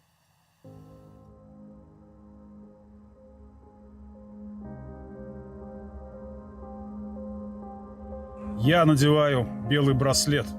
Это пикет. И мармелад беру на обед. Это пикет. Ты надеваешь любимую майку? Я надеваю смешную фуфайку. Белый ли цвет, красный ли цвет, это пикет. Брюки, пальто или даже исподние, если попались, важны все исходные. Вам исполком разрешил или нет этот пикет? Полное право иметь свое мнение. Только одно перед всем уточнение. Вам исполком разрешил или нет этот пикет? Вышел пикет и не вышел пикет. Сделал пикет или думал пикет? Я не могу. Сил нет. Знаете что? Вся я пикет. Вдох мой пикет и выдох пикет. Слово пикет и молчание пикет. Моя ярость пикет и надежда пикет. Вы запретите меня? Ну уж нет!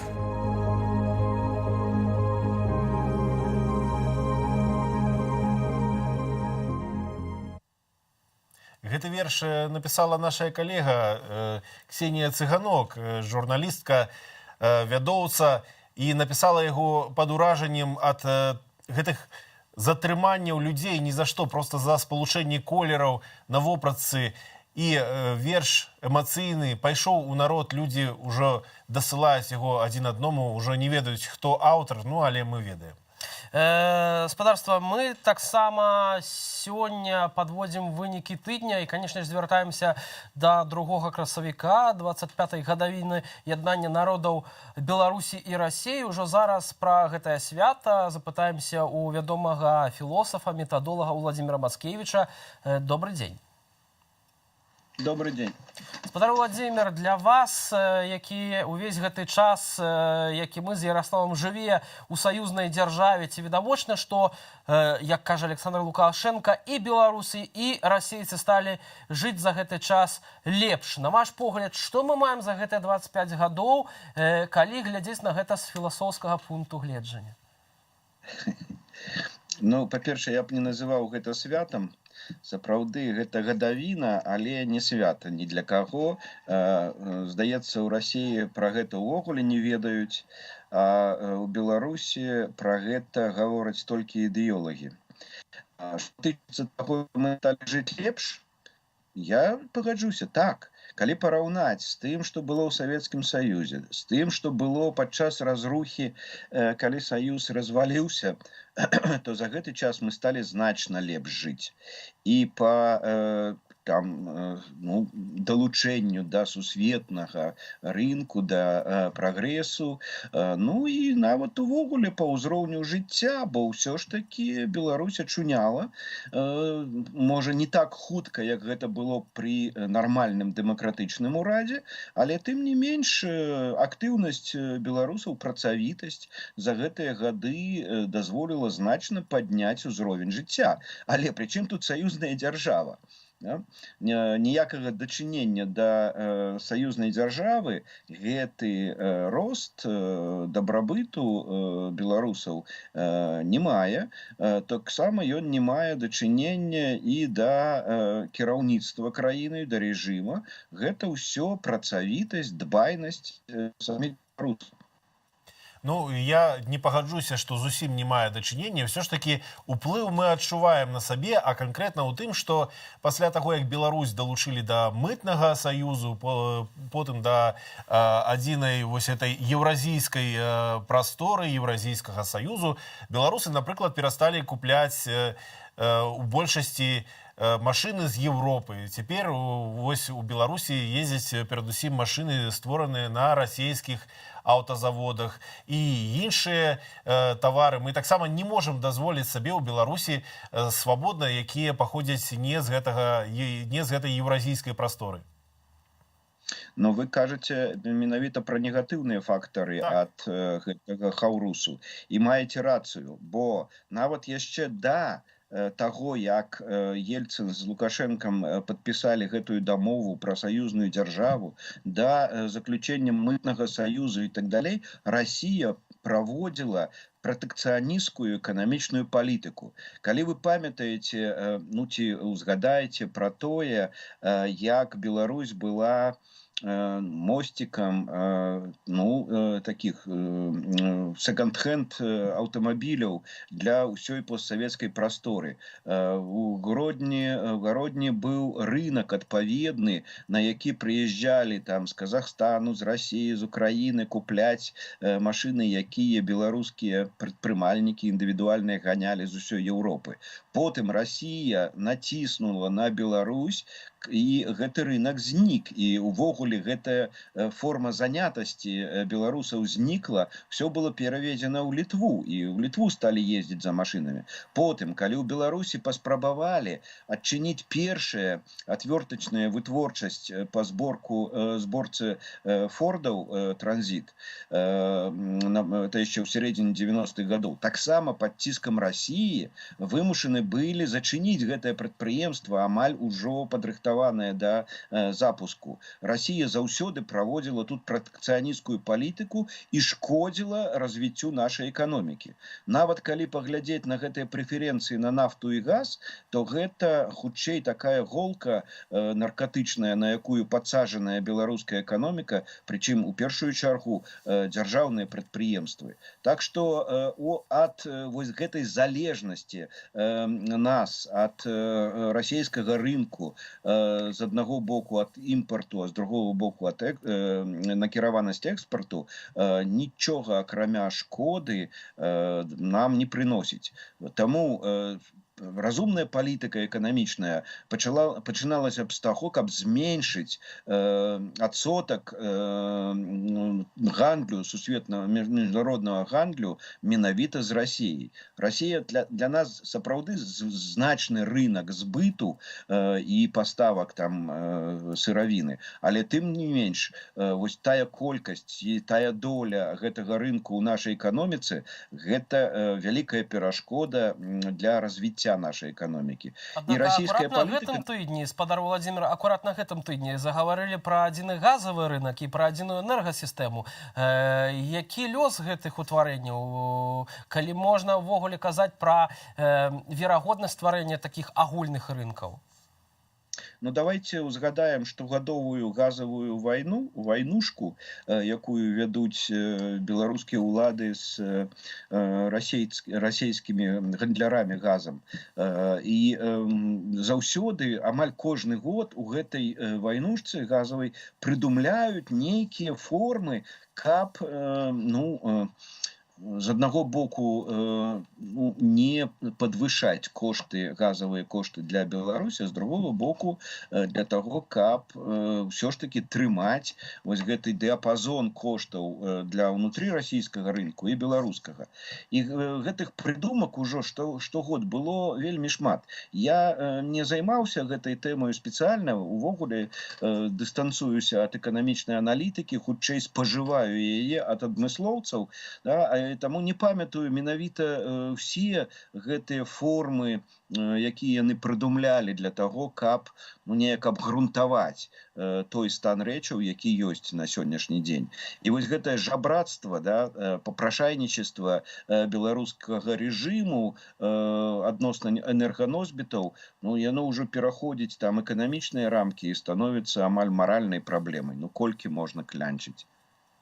Прынамсі, памятаем такі яскравы прыклад, што Белтрансгаз, канкрэтна транспартная сістэма па перакачцы газу з Расіі ў Еўропу праз Беларусь, спачатку палову прадалі ў Расію, потым ужо і цалкам прадалі, і цяпер мы не можам проста так кантраляваць нашу газавую сістэму, напрыклад. Але тым не менш працягваецца... Так. Памятаеце аферу с расчыняльнікамі, растварителями, на якую спасылаліся расіяне, ціснучы на Беларусь? Дык вось, тая афера была ў першую чаргу карысная расійскім алігархам, а не Беларусі. Беларусь была толькі адным і не самым вялікім звеном у гэтай кантрабандзе энерганосьбітаў у Еўропу. І тут беларуская залежнасць Беларусі не толькі ад прямых паставак і коштаў, але яшчэ і ад гэтых крымінальных ценевых схемаў расійскага газавага манапаліста і нафтавых манапалістаў пры гандлі з Еўропаю. Так што мы тут патрапляем яшчэ і ў крымінальныя стасункі. Дзякуй вам вялікі за гэтую цікавую размову. З намі на відэасувязі быў Уладзімір Мацкевіч, філосаф і метадолаг. Дзякуй вялікі, а мы працягваем. Дзякуй вялікі, спадар Владзімір. Сапраўды, да эканамічнай аналітыкі варта звяртацца да экспертаў. Мы паразважалі пра гэтыя стасункі, аднак сёння свята, не забываем пра гэта, і з Пасхай, з Вялікаднём усіх каталікоў і пратэстантаў Беларусі павіншавала нацыянальная лідарка Святлана Ціхановская. Давайте паслухаем разам ейнае віншаванне. Дарагія беларусы, нарэшце прыйшла сапраўдная вясна. І ўжо сёння мы святкуем першы Вялікдзень. Я хачу асабліва павіншаваць каталіцкіх і пратэстанцкіх вернікаў з гэтым галоўным царкоўным святам.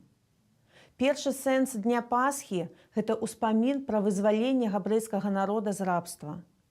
А пасля таго, як гэтае свята ў апошні раз адзначыў Ісус, улады яго арыштавалі, асудзілі, катавалі і забілі на крыжы. Гэтая гісторыя з Бібліі сталі асновай нашай культуры. Яны важныя і для хрысціянаў, і для нерэлігійных людзей.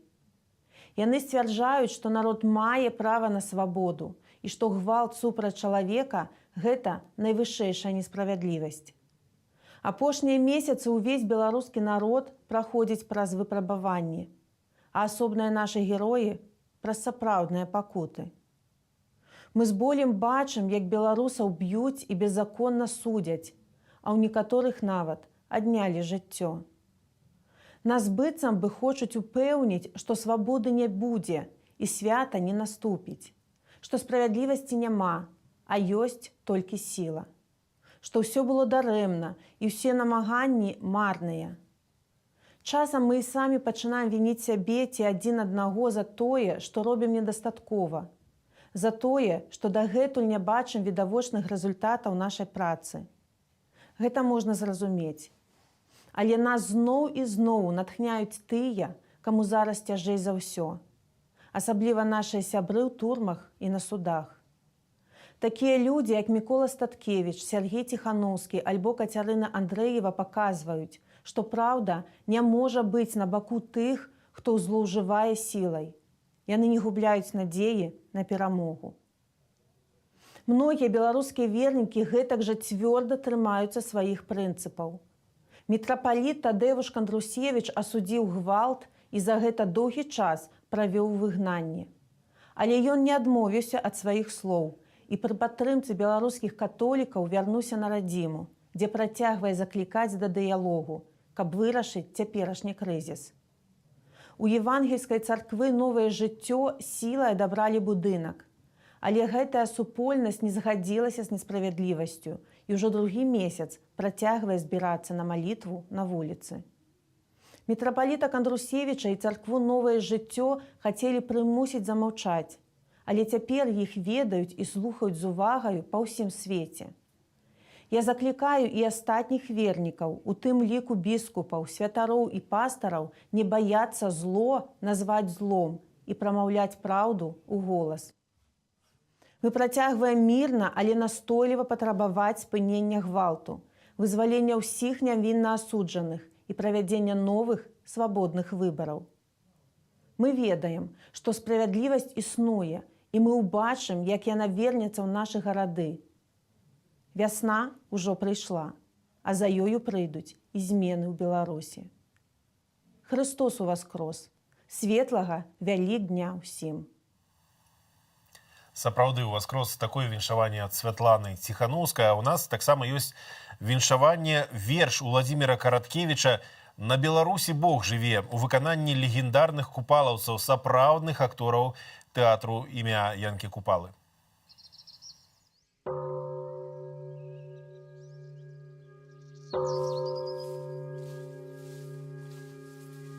На Беларусі Бог жыве!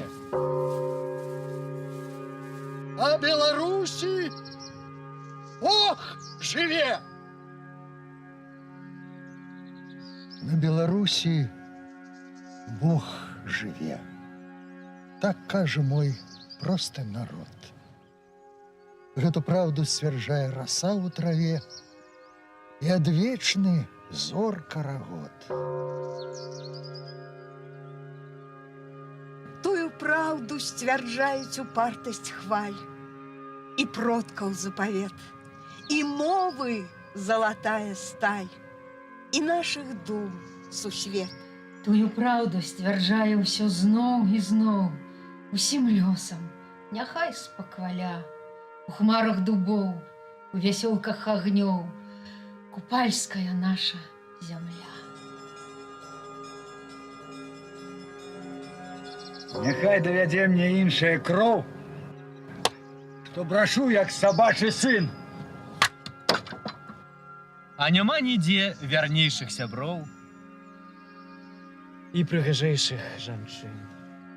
Гэта край раскрытых душ і дзвярэй. Гэты край твой дом і сабор.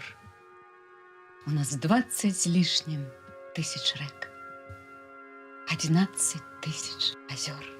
Нам ёсць што піць, з падмосткаў ліць, чым палі свае акрапіць. А як давядзе, ёсць нам дзе і ворага утапіць. О! І тая памяць жыве не ў царкве, а ў кожнай жыве галаве. На Беларусі Бог жыве, і хай сабе жыве.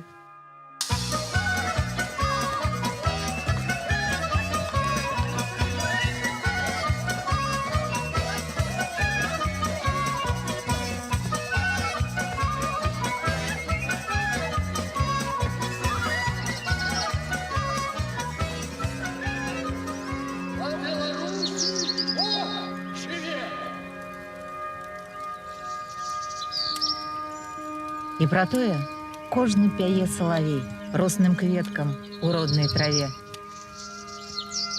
На Беларусі Бог жыве, і няхай да веку жыве! Жыве! Жыве!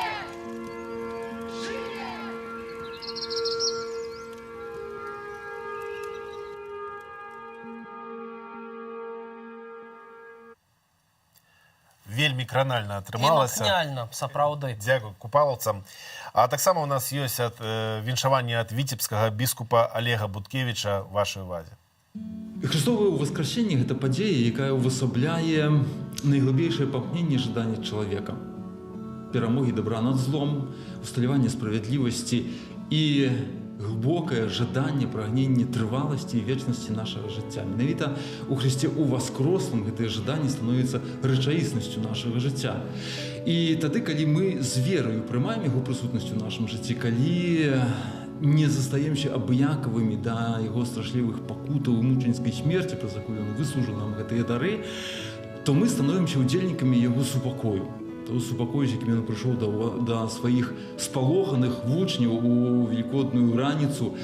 І гэты спакой ахоплівае ўсё нашае жыццё. Ён дае нам надзею. Менавіта вось гэтай надзеі, гэтага супакою хочу пажадаць усім вам, дарагія браты і сёстры, напярэдадні гэтага вялікага свята, каб мы ніколі не гублялі надзеі, асабліва ў наш нелёгкі складаны час, і былі сведкамі гэтай надзеі, сведкамі того Божага супакою і патрапілі дзяліцца з іншымі людзьмі любоўю, прабачэннем, узаемнай павагай.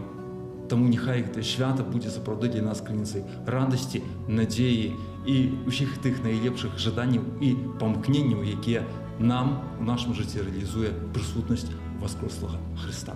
Христос уваскрос, сапраўды уваскрос, са святам ўсяго самага найлепшага. Вось такое віншаванне ад віцебскага біскупа. Ну а мы, спадарства, развітваемся з вами на дадзеную хвіліну. Дзякую вялікі за тое, што былі з намі цягам нашага традыцыйнага нядзельнага эфіру. А у кадры сёння працавалі для вас Ярослав Стешык і мой калега Віталь Бабін. Дзякуй нашым самым адданым гледачам.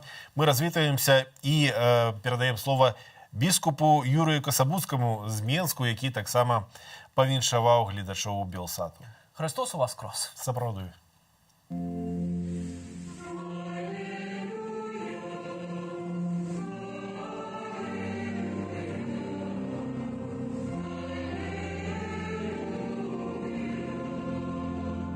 Мы, беларусы, сустракаем сёлета свята Вялікадня з надзеяй на перамены.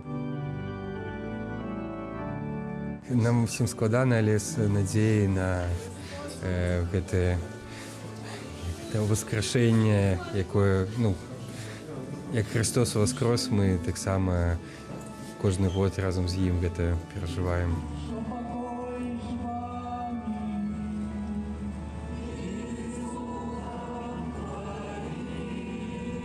Христос воскрос.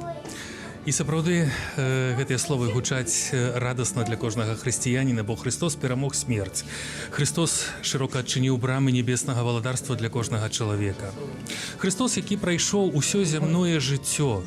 Ён раздзяліў лёс кожнага чалавека, які жыве у любым куточку зямнога шара ў розныя часы, ў розныя эпохі. Христос прайшоў крыжовы шлях, ён нёс свой крыж. Христос стаяў перад судом, які несправядліва яго абвінавачваў і прыгаварыў яго да смяротнага пакарання. Здавалася, што ўсё здзейснілася, яго цела пакладзена ў грабніцу, аднак ён уваскрос, ён перамог смерць і сваім уваскрасеннем. Ён напаўняе надзеяй кожнага чалавека, які прымае збаўленне, які прымае гэтае запрашэнне ў Божае валадарства. Ён напаўняе нас сваім духам, напаўняе нас сваім дарам. Адметнасць гэтага свята, сапраўды, кожны год мы перажываем па-рознаму. У мінулым годзе была пандэмія каронавірусу. Для нас было вельмі складана перажываць гэтыя святы, калі касцёлы былі напаўпустыя.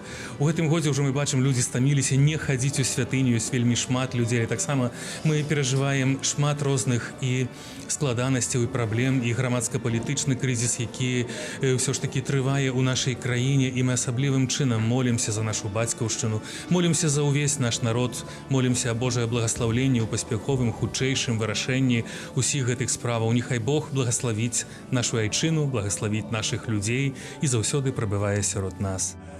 Я даю на спажиток усялякую зеляніну. І так сталася. І убачыў Бог усё, што ён стварыў. І было яна вельмі добра. Свята яно заўсёды радаснае, бо гэта свята Пасхі, свята Воскресення, гэта свята нашай надзеі, надзеі на светлую будучыню.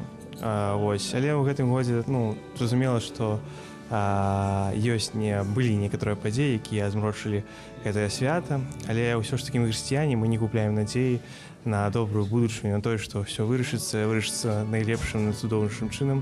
У Бога няма нічога немагчымага, і мы менавіта спадзяёмся, што ўсё вырашыцца ў нашай краіне. Трэба заўсёды памятаць, што пасля вялікай пятніцы, калі быў Христос укрыжаваны, калі быў зневажаны, настае вялікая субота, дзень цішыні, а пазней настае Вялікдзень, калі Христос уваскрасае. Таксама і чалавек, бо чалавек створаны на падабенства Пана Бога. Так. Таму мы ўсе чакаем Уваскрасення Ісуса Христа і Уваскрасення нашей родной краины, батькаўшчыны, якую мы вельмі кахаем. Всегда, как и сегодня, так и каждая Пасха – это праздник воскресения. Христос воскрес и перед нами открыл жизнь вечную. То есть перед нами тоже жизнь вечная. Поэтому это радостный праздник всегда. Віншуючы ўсіх з гэтай нагоды Вялікадня, я хацеў бы павіншаваць і хацеў бы пажадаць этой христовай моцы, христовай сілы, ласкі, якая выплывае з пустой грабніцы, каб кожны з нас адчуў гэтую сілу і разумеў, што Христос напаўняе нас вераю, дае нам моцную надзею і напаўняе нашае сэрца сваёй любоўю. Христос воскрос! Трымайцеся, браты і сёстры!